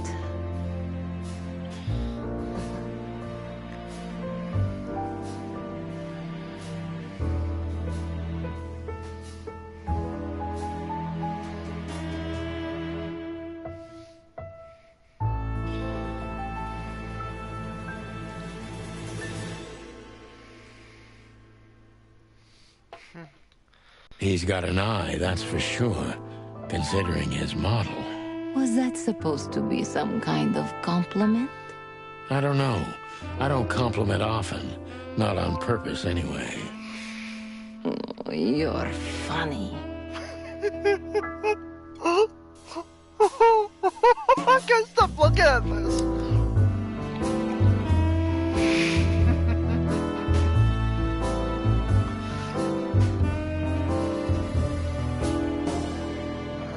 You got a beautiful place here, Natasha. A peaceful little island on the ocean of madness, with very classy furniture. Ibn likes me surrounded by elegant things, you know? Like the painting? You're an elegant thing yourself, sweetheart. Oh, that's charming. Thank you, detective.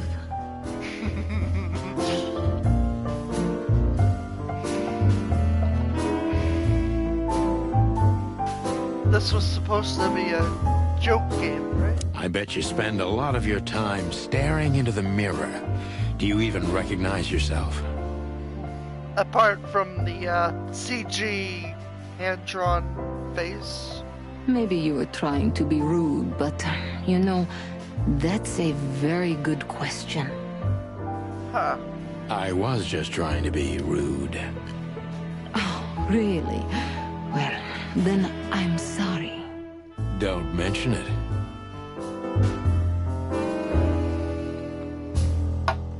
Hey, don't be a cock.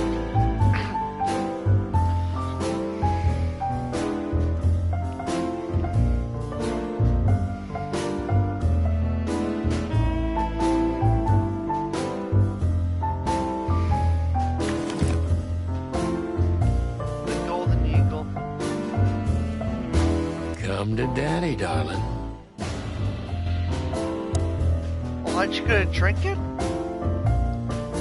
I can't leave until I've talked with Natasha. All right.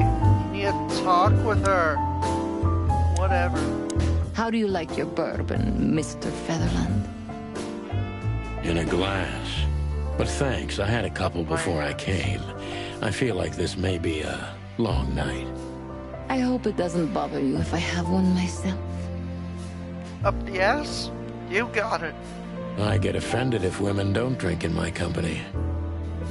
Oh, you are a funny guy. You know, I'm something of a bird myself. So I've been told. Anyway, lovely room. Yes. Look, Mr. Featherland. It's sunny. Saves us a lot of time. There's a lot of text. Okay, Sonny. So, why am I here? You know, men tend to babble in my presence. It must be exhausting. It is. But you're not the type to beat around the bush. Oh my god. Is it too banal if I tell you it's an occupational hazard? Terribly. So can I start the unpleasant questions?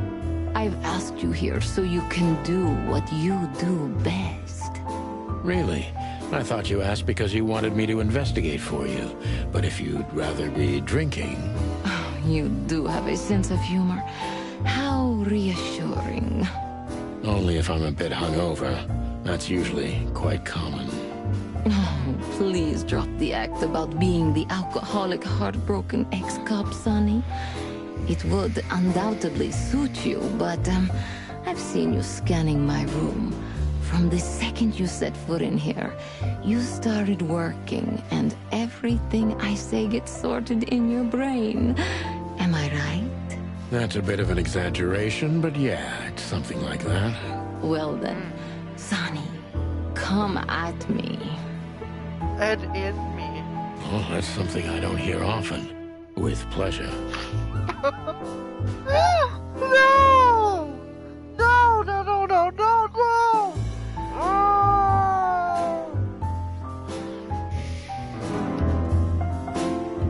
That's the sound he makes.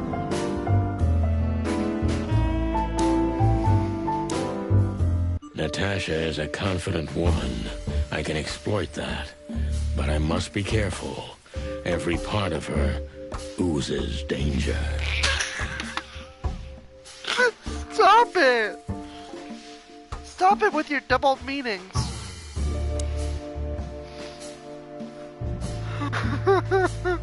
That was a remarkable performance. I'm glad you enjoyed it. Oh, you mean the poetry, yeah. He's still trying to get on her good side.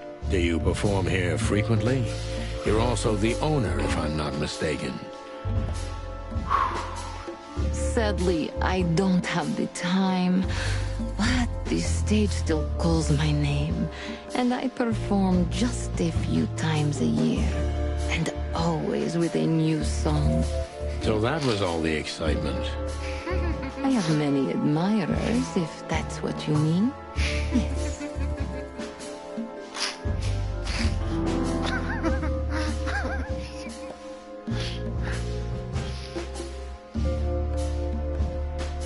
They said ooze.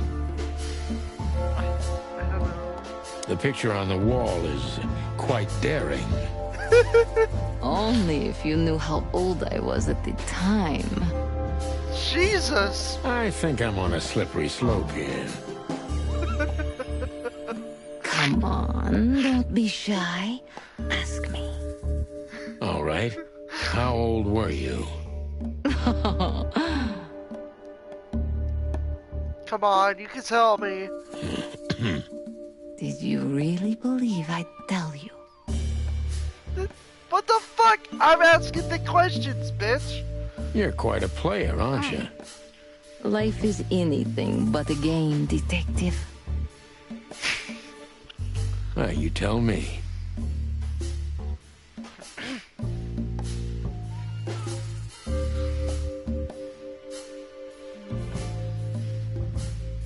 What can you tell me about Ibn Wessler? You should be more specific. What do you want to know? Minus 15 points. How much do you know about Ibn's business dealings? More than most wives do. About as much as lovers would, but not that much. I see what I see, but I choose not to pay attention. What am I? Maybe that's smart of you, maybe it's the opposite. In any case, you get the Clawville tone. What do you mean? Well, I've worked in a lot of cities and a lot of countries, ma'am. But the art of beating around the bush is masterful here. And you're a true artist. No, stop it! You're just confused. I take that as a compliment, Mr. Featherland. Who? Why? It was meant to be one, Miss Katsenko.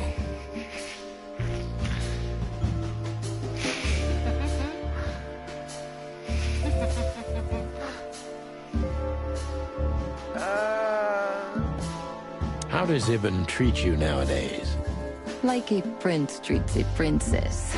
Maybe that sounds like a cliché. A little. He holds me in the hollow of his hand. He always has. He's never hurt me. He couldn't. Recently, he's been a bit distracted and nervous, but there's heavy weight on his shoulders right now. That's why I didn't want to burden him with any of this. Distant and nervous. Could you elaborate? Ibn is devoted and attentive. He sends someone every hour to ask me if everything's all right. But I can't even remember a time when we were together. Just the two of us. Recently, he spends a lot of time here and in other clubs. When he's with me, he's nervous and preoccupied. Why is that? Don't you think it's strange? I don't think it has anything to do with the threats. It started earlier. Any ideas about a cause? None. Maybe it's stress. Ibn's working on doing more and more of business legally. That's kind of hard for someone like him. Is he trying to get himself out of the underworld? Maybe. That's interesting. Thank you. Deep behind the diamond skin lies the truth. It doesn't matter how hard Natasha's trying to hide it. She's scared. Now I must concentrate to finally find out what I want to know. What was in those threats, exactly? The message itself is not a threat. It's just a word. But a word again and again is threatening. Exactly. So? You really don't have any idea? Which word could be used for a woman like me? I guess I do. Yes, I think I know what it could be. Whore. Huh. Not what I was expecting. Okay. Even Sonny didn't get that one. I don't know. Cat got your tongue? Am I right? You heard it. I said what you were thinking. And yes, that was in the message. That was printed on the paper and painted on my wall in giant red letters. Well, thank you for your honesty.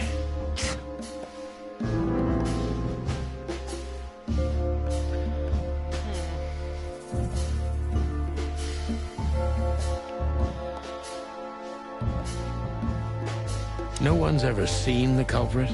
Not even a shadow? That's one of the most curious things. Ibn has men everywhere. Literally, my shadows, ghosts in every alley. But no one saw anything. One of them could be the culprit. Ibn pays his animals well, and he's the most dangerous man in the city. A combination that nullifies your theory, I believe? Not really. Maybe, man. Yeah. Love is capable of insane miracles and miraculous insanity. What poetry.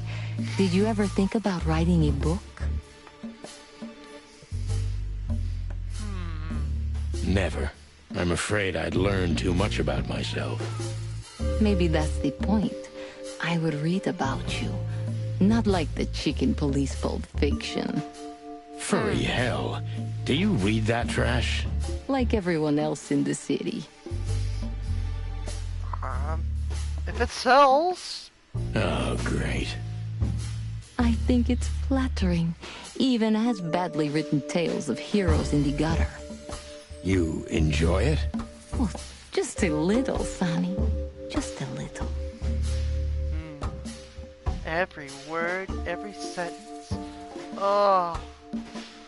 Don't get me started on the punctuations. A dark shadow from the past? An ex-lover? A husband, maybe? I'm surprised you asked that just now. Well, I have my habits. Some call my methods peculiar. What a curious way to put it. I'm a curious kind of fellow. So? Well, curiosity's gonna kill you, right? Not the cat? I've never been married, and I don't really have any serious relationship before Hobart. A more dangerous, not serious relationship, maybe? I've never been with anyone long enough for them to hate me. Love is just another face of hate. So is hate a face of love, then? So are you a real Catwoman? So we're some sort of Suicide Squad? I guess. Were you on the run? I guess. That's funny. No, Mr. Featherland. I came to Clawville with a clean slate, and I'd like to believe it will stay that way. You mean as the girlfriend of Ibn Wessler, the biggest mob boss in Clawville? Yeah, good luck with that.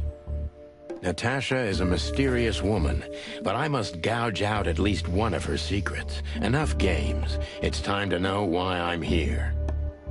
Jesus. Straight to the point, huh? Okay. Let's stop beating about the bush. How do you know Molly? I'm prepared for that question, but it's still not easy. You knew very well that if you threw in the name of my wife, I'd come to you, no matter how vague and suspicious the case was. I just want to know if you're simply a manipulator, or you're really that desperate. Shit! Things are about to get real. I really know her. I'm not lying. Oh, really? How? Were you a nurse, too? Forgive me, but I don't think so. Don't be rude and so cynical, Sonny. I'm sorry, but that's me when feline claws are at my throat. Molly is an old and good friend of mine. She has nothing to do with this, but I knew that if I didn't mention it to you, you wouldn't have come. That is true. Yeah, Natasha, you're right there. I knew you were a decent fowl, that you would help me. That's what you're famous for. Don't go there. Flattery doesn't work. Look, forgive me. I shouldn't have brought your wife into this. You're right, you shouldn't have. But to be honest, I don't think she's my wife anymore. On paper she is, but I haven't seen her in years. Divorce papers? I'm sorry, I didn't know. Really? Really?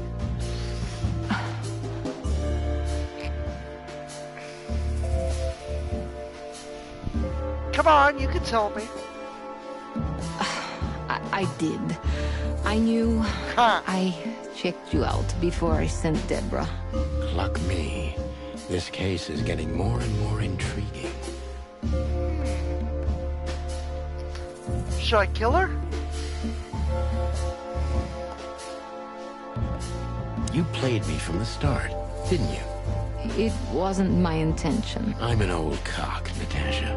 I've played too many of these games, and I've been on the losing side often enough. He's a chicken. So, you're going to walk away? You're damn right. I don't know if it's worth it for me. Look, Sonny, money's not an issue. Oh yeah, your fawn had already mentioned that. But unfortunately, it'll be hard to spend all that dough when I'm dead. Dead? Don't even say that. Do you have a gun?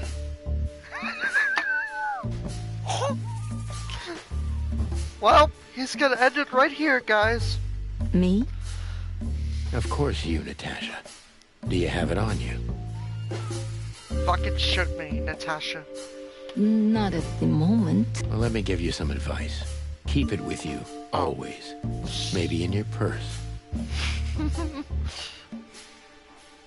I don't think I have any bullets in mine. You don't think they, whoever they are, would hurt me? Don't be naive, Natasha. You're right. I'll keep it with me. No, that's not what I wanted. I don't want to scare you, but 2 cops snooping around can mess something like this up, even if it's just 2 roosters. You'll keep snooping? Thank you, Sonny.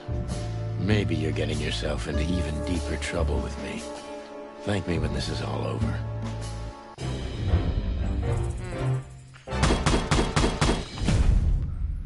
Woo, shit! Nice! I asked the right questions. I'm like the best now. Just one more thing, Sonny. Natasha? Please, come to 37 Rochester Street in Flower Town tonight. I'd Flower like Town? to show you something that could be of a Was great Lavender help taken? in your investigation. I was afraid this was coming. Why there? Why not here and now? It's something I keep hidden there. I won't take the risk of Ibn or one of his men seeing it. Isn't Ibn too dangerous to keep secrets from? Sonny, a woman is naked without her secrets.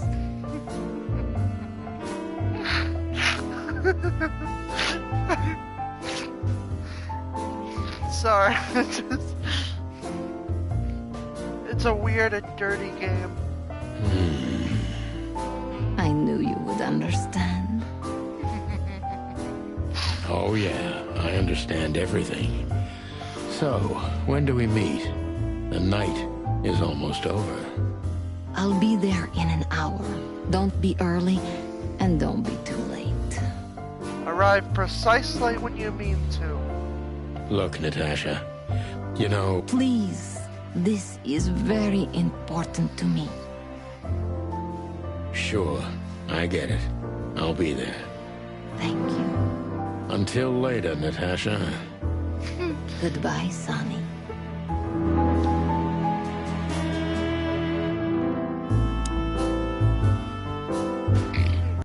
Calling booze darling, it's kind of weird, don't you think?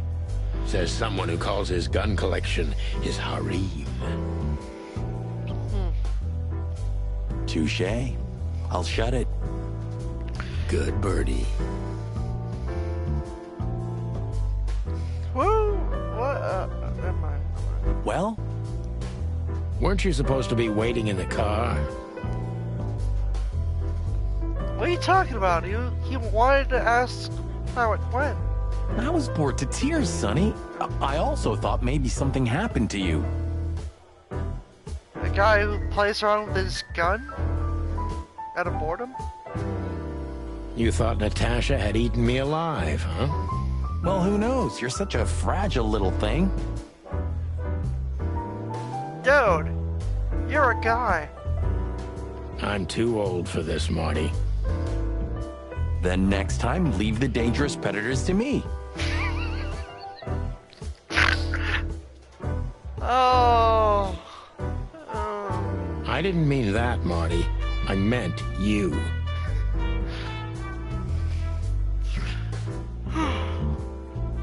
Oh.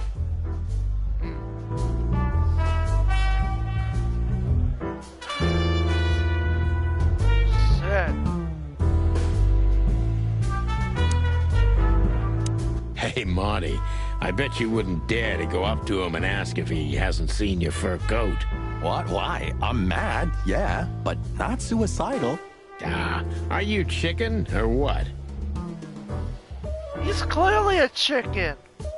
Piss off, old bird. Nah, chicken shit. Oh man, this game and its characters. Why have I never heard of this game before? I mean, yeah, it's weird. You know, Sonny, I love Laura, and I swear I'm gonna marry her one day. But I gotta admit, that Natasha woman has turned even my head. Hey, she's my bitch, alright? I wouldn't mess with Laura if I were you, pal. Wouldn't even think about it. Natasha. There are few women as dangerous as her. And not just because she's a predator. Ah.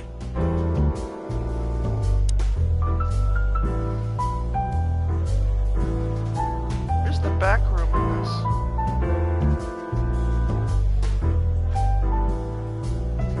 Ah, this is the life. I know.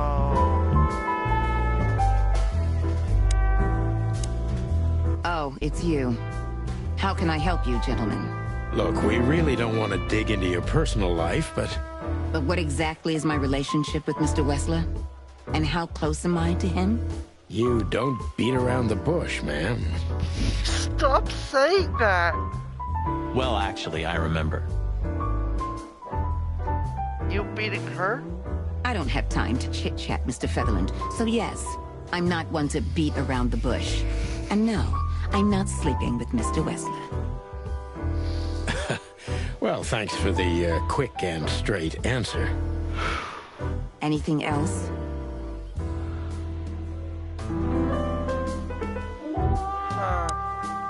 You can ask her. Do you come here often, Olivia? No, not really. Well, okay. Thanks. You're welcome. You know, Ibn's not as ferocious as you'd think. On the contrary, he's become very different recently. I heard. Don't you find that weird? A sudden change of heart? Sometimes an animal just has enough. Fed up and wants a change. I deeply respect that. Well, thank you for your honesty, ma'am. What's your relationship with Miss Natasha Katsenko? We've talked a bit, that's all. There's no tension between you? You know, the pretty secretary. Well, thank you for your compliment, Mr. Featherland. No, no tension. Natasha's an intelligent woman. I respect her. Is that mutual? That I can't tell. If I'm not mistaken, Natasha has a weekend house in Flowerville. Yeah, that's right. Can you tell me anything about it? I've never been there. Allegedly, it's beautiful. Elegant and luxurious. Just like Natasha herself. You think she's elegant? That's nice. Look, Olivia, you know, last time... Please, Marty, there's no need. Yes, there is. I know I wasn't a gentleman, and I know I should have called you, but I was young and... You don't have to explain. I wasn't waiting long for your call. I forgot about it fast. Oh, shit. That's good to hear, I suppose.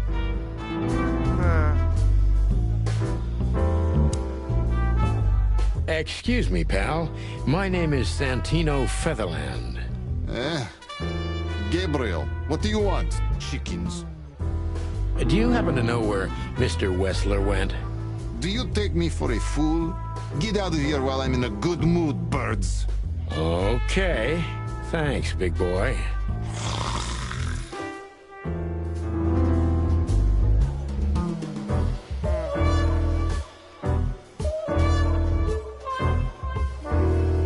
Remember that other case with the turtle and the rabbit fella? Oh, gosh, Marty, where do you dig these out? My mind is a bottomless pit, my friend. Was the rabbit a runner? And the turtle was, what, his buddy, or? Oh, tortoise in the hare case? His dealer, actually. Jesus, that was dark. Ah, yeah, you're right. We found the rabbit near the river with a missing leg. Brutal stuff. Yeah.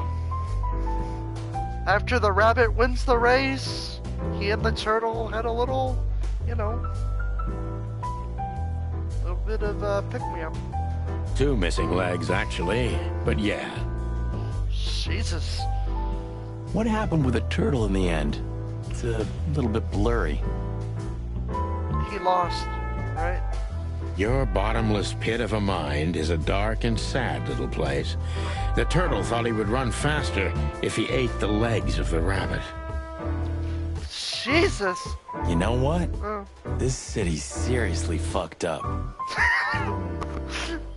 It is, Marty. Tortoise in the hare? Holy crap. I did not know it would be that dark. That girl is looking at me.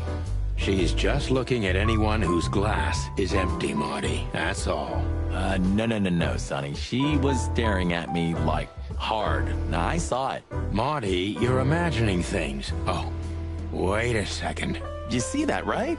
She's looking right at us with those big, black, weird squirrel eyes. Okay, Marty, don't panic. And just look elsewhere and walk away slowly. Creepy little squirrel girl. So, have you talked to Natasha? In fact, yes. She was, kind of mysterious. I bet she was. You know, I've never abandoned a case before. Not voluntarily, anyway. But that woman... You're, too old for this shit, huh? As you say, pal. That's exactly how I felt, too. Before you leave, take this and examine it closely. What is it? The reason I've decided all of this is not worth it for me. Wow, that sounds encouraging. Take care of yourselves, guys. This case, maybe it goes deeper than you'd think. Oh, that makes my feathers stand on end. Ah, old croakers. You're safe while I'm here. I'm gonna gut you. Why are they looking at him like that? Okay, I didn't say anything. Better not, motherfucker.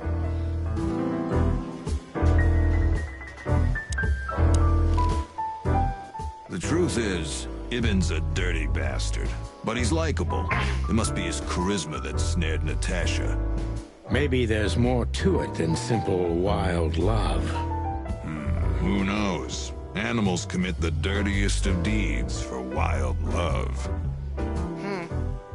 They even have dirty paintings on the wall. Who does that? You've got a point. Wonderful girl. Either I'm gonna kill her or I'm beginning to like her. Both? That's funny. I swear I've heard that before. To be honest, me too. Okay. So, Natasha invited us to her weekend house. That's either very good news or very bad news. 50%. That's not that bad, is it? That's an admirable attitude. Attitude, yeah, he's got that. Most of the time, I think that's all he's got. Damn.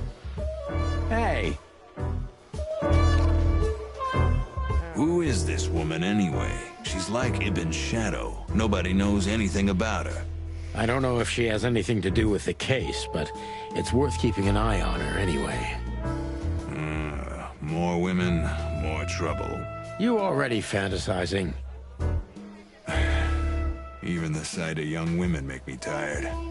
Anyway, most people say she's the rat's lover too. But next to Natasha, I doubt he'd want her. Anyway, the pussycat would have already torn her to shreds. Could be.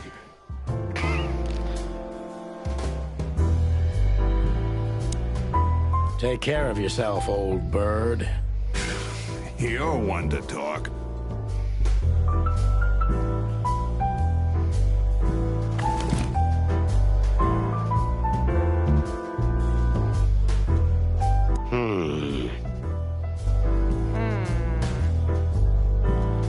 Like you've never seen a key before? We stepped into it, didn't we? Of all that's furry, what kind of a list is this? Exactly. I have no idea, but I don't even want to find out. Those names, all top dogs. Maybe they play cards together. Sure, that's very likely. Anyway, I pried this list out of a dead man's hand. Somebody dropped him outside the forest, a few miles from the Wessler residence. I should have known she was keeping secrets. Keeping secrets? She's the secret herself. Hey. Thanks, Philmar. This could be important. Don't thank me. Maybe I've just signed your death warrant. Oh, thank you, sir. Oh, shut up, Marty.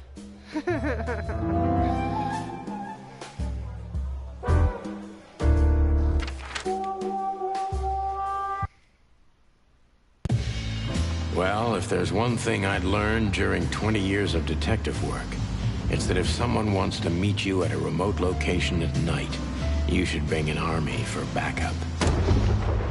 One time, me and Marty were stupid enough to underestimate a situation like that, and we never really recovered. And yet, here we were again, about to step alone into something hauntingly familiar. Only one tactic remained, as the old dogs say. Balls to the wall.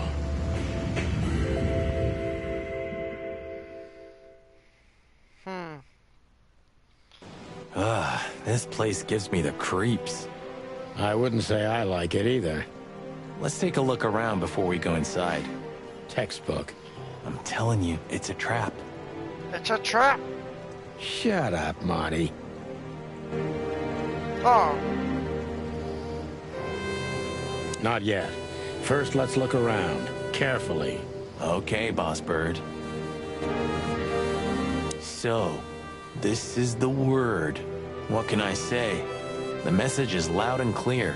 Yeah, what matters is who is it for and what does it mean? I can't misunderstand that if I wanted to. We'll see. Wait a second, did that bimbo put a spell on you? As you used to say, don't let it cloud your objective judgment, Boss Bird. Watch who you're talking to, boy. Oh no, a shoe. Damn. It's not a good sign. Maybe she just lost it when she hurried into the house. Yeah, right. Do you think it belongs to Natasha? No idea. Do you think I measured her feet when I was in her room? Not sure I want to know, but I wouldn't be surprised. Yeah.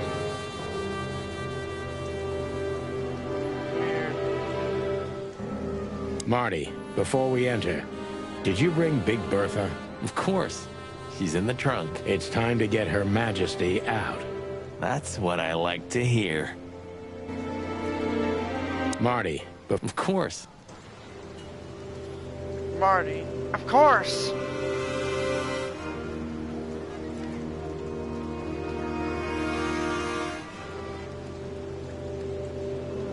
Marty. Marty, god damn it. Let's go. Hello, my beauty. Just don't point it at me. Bang. The end. Aw, scared? Take it easy. I swore I'm not gonna shoot you again. Very gallant of you, partner. Why, are you still pissed at me? I'm happy to remind you why you got shot the first time. I get it. Just shut the fuck up already.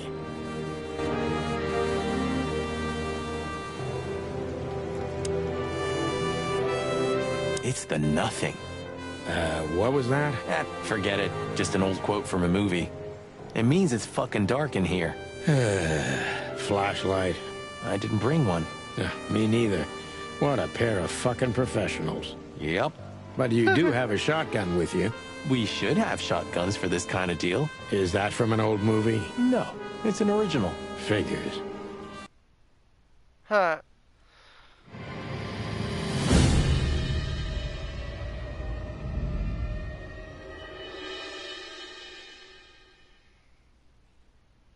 And that's it? Huh. She was lying on the floor as if she was sleeping. She looked peaceful. Almost. The large pool of blood ruined the picture. Poor, delicate Deborah. Maybe you were too pure and innocent for this city. But in the end, its filth pulled you under. You know, no animal can swim in high heels. Wild gods! Fuck, even! Yeah, it's her. Deborah. The girl who came to my office. I figured. But what the hell happened? Was it Natasha? Is this what you wanted us to see? No. I mean, I don't think so, Marty. She seemed very attached to the girl, and I believed her. Furthermore, she has no motive to kill her. Natasha meant some object. Something maybe the killer wanted, too. And the poor girl was trying to protect it. Did she seem that kind of girl? She risked a lot simply by coming to see me. She would have done it for her mistress. Why is she naked? Was it sexual? I mean, there's no sign of struggle. She seems untouched. Maybe she knew her assailant. Was it a lover? Am I asking too many questions? This looks premeditated. So far, the messages have appeared in weird places, but this is a new level. It's no longer just about empty threats. Well, maybe Natasha's on her way here right now. Or she was already here and something happened to her, too. Kidnapped, or worse. Those are possibilities, but we can't wait. We don't have time for guessing. Search the house. Search everything. The room's not trashed. Whoever did this wasn't looking for the same thing we are. Or they knew exactly where to find it. Wait, what are we looking for exactly? I have no idea, but it's something important. Things like that have a way of getting noticed when you come across them. Amen to that.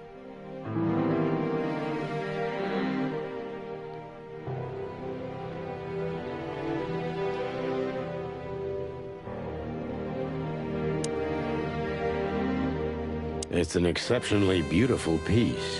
What does it depict, I wonder? I have no idea, Sonny.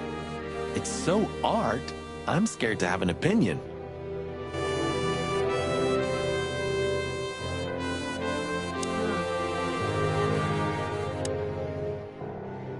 Does this fireplace seem as suspicious to you as it seems to me, Marty? It looks like it's never been used. And the place has radiators in every room, meaning there's central heating. Then why the fireplace? For decoration? Or maybe there's a secret... Does this fire...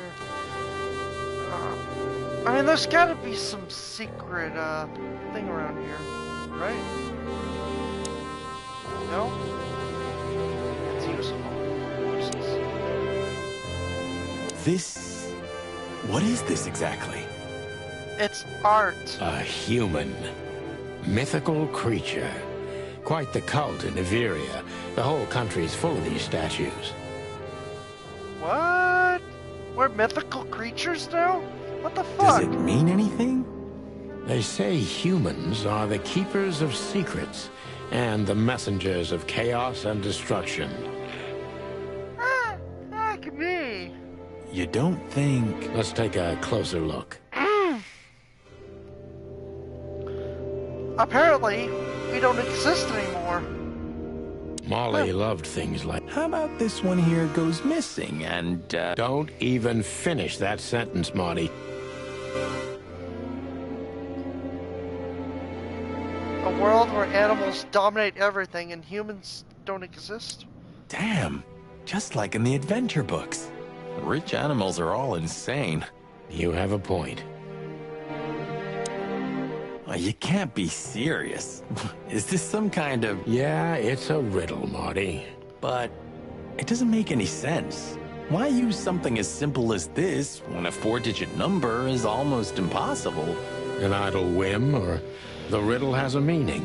Maybe. 4 animals into 4 places. What does it represent?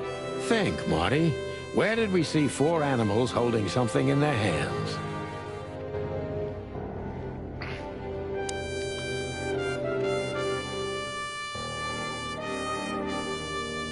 Right there? Just thinking the family photo. This must be Natasha's family. Wealthy. Do you think she's from the Stavonian Tsar's family? Oh, nobody could have survived that massacre. But I'm sure this family was also close to the fire. What is she doing here anyway? What, an alias? Keeping secrets, and now this case? Do you think it's all connected somehow? Let's not draw hasty conclusions, Marty.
We should call the department.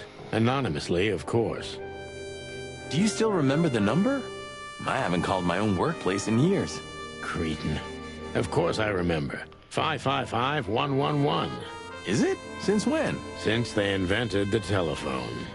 Yeah, of course. No, I knew that. I was just testing you. Yeah. Right. Right. Right.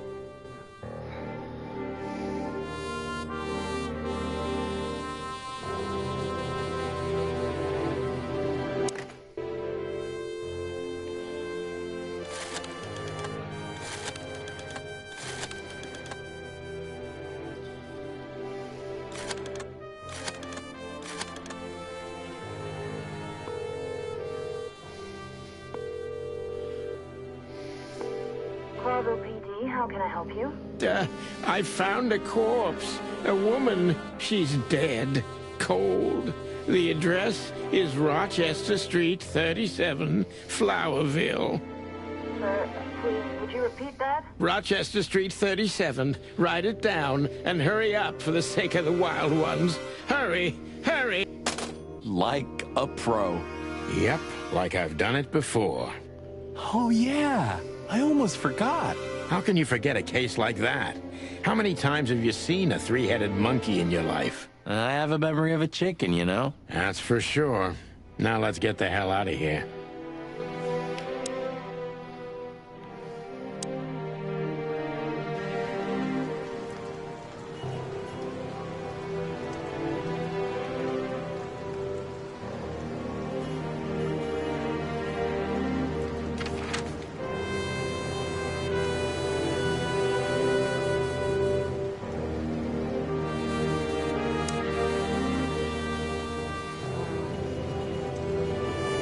You wrote that down? It burned into my mind. Stop staring at it. You're freaking me out. Okay. I just like shoes. Furry hell, Marty. I don't want to know. Well...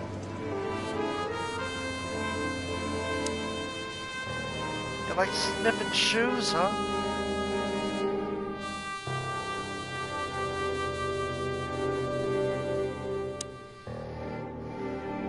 Look at those clothes. Could it be a military family? Maybe. Or Stavonian fashion. Your intuition always astounds me, Marty. What would I do without you? And there you go. I mean, there's something about this imagery. Nice. Yeah, it really is.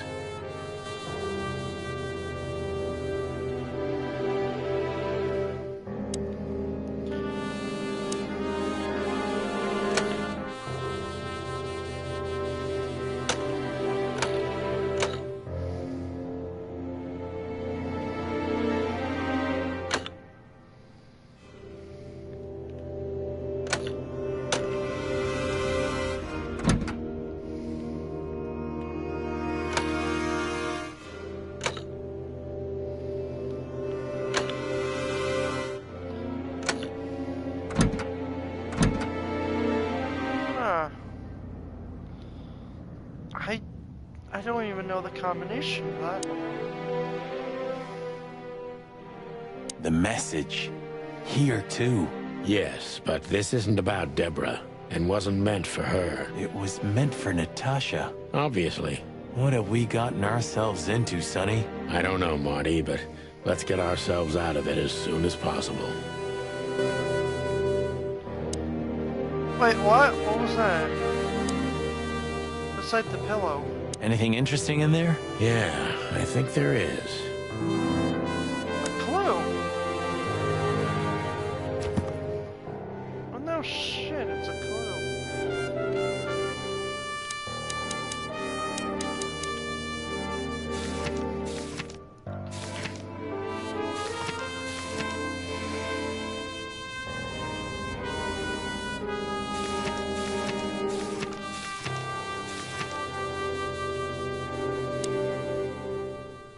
Huh.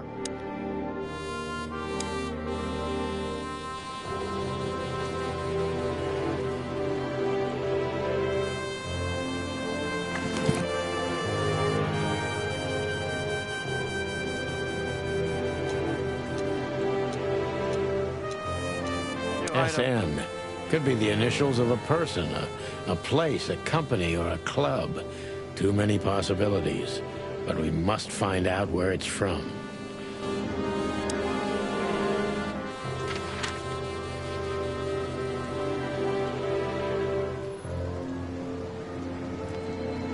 God damn it. What is there to show? You did mostly everything.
God damn it.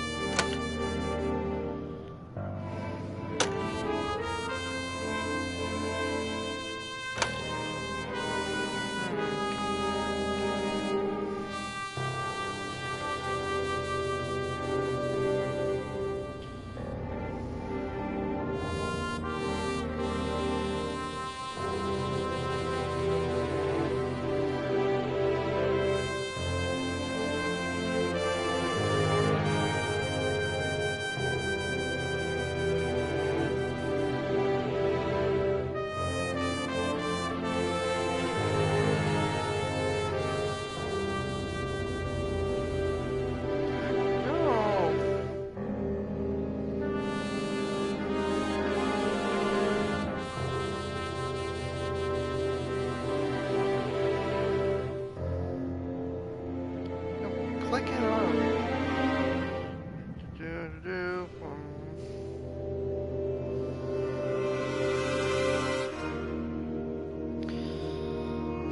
How to open the safe.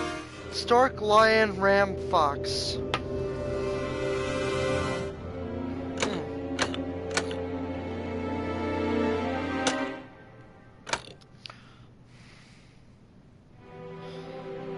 That's a tiger, dumbass.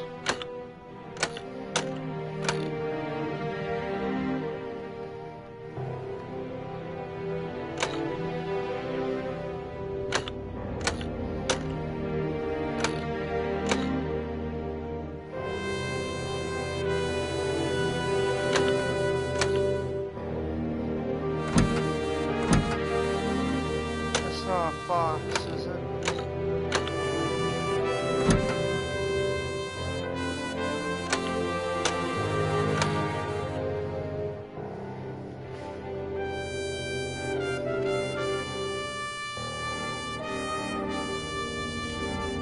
Oh, the coat of arms.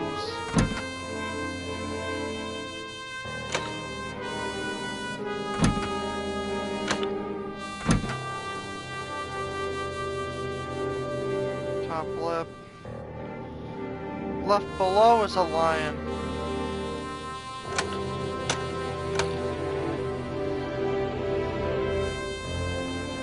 Ram.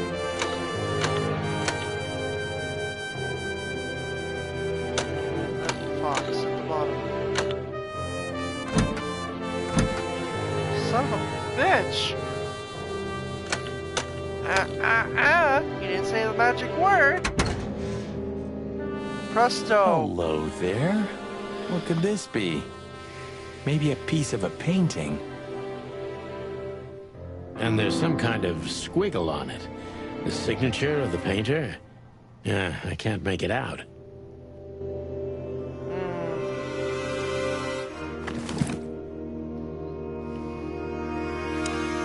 Molly.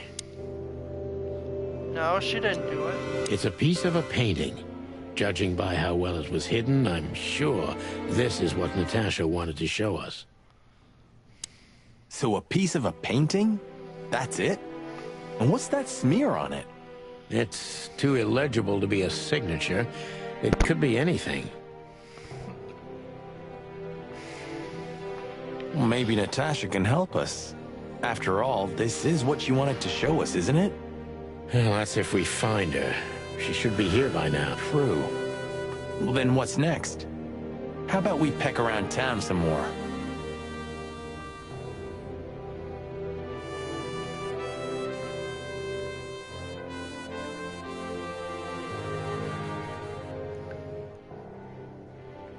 We could do that, but I think we should gather what we know and try to figure out where we can go from here. Bourbon in my office?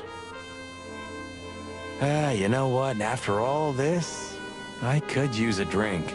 Right answer.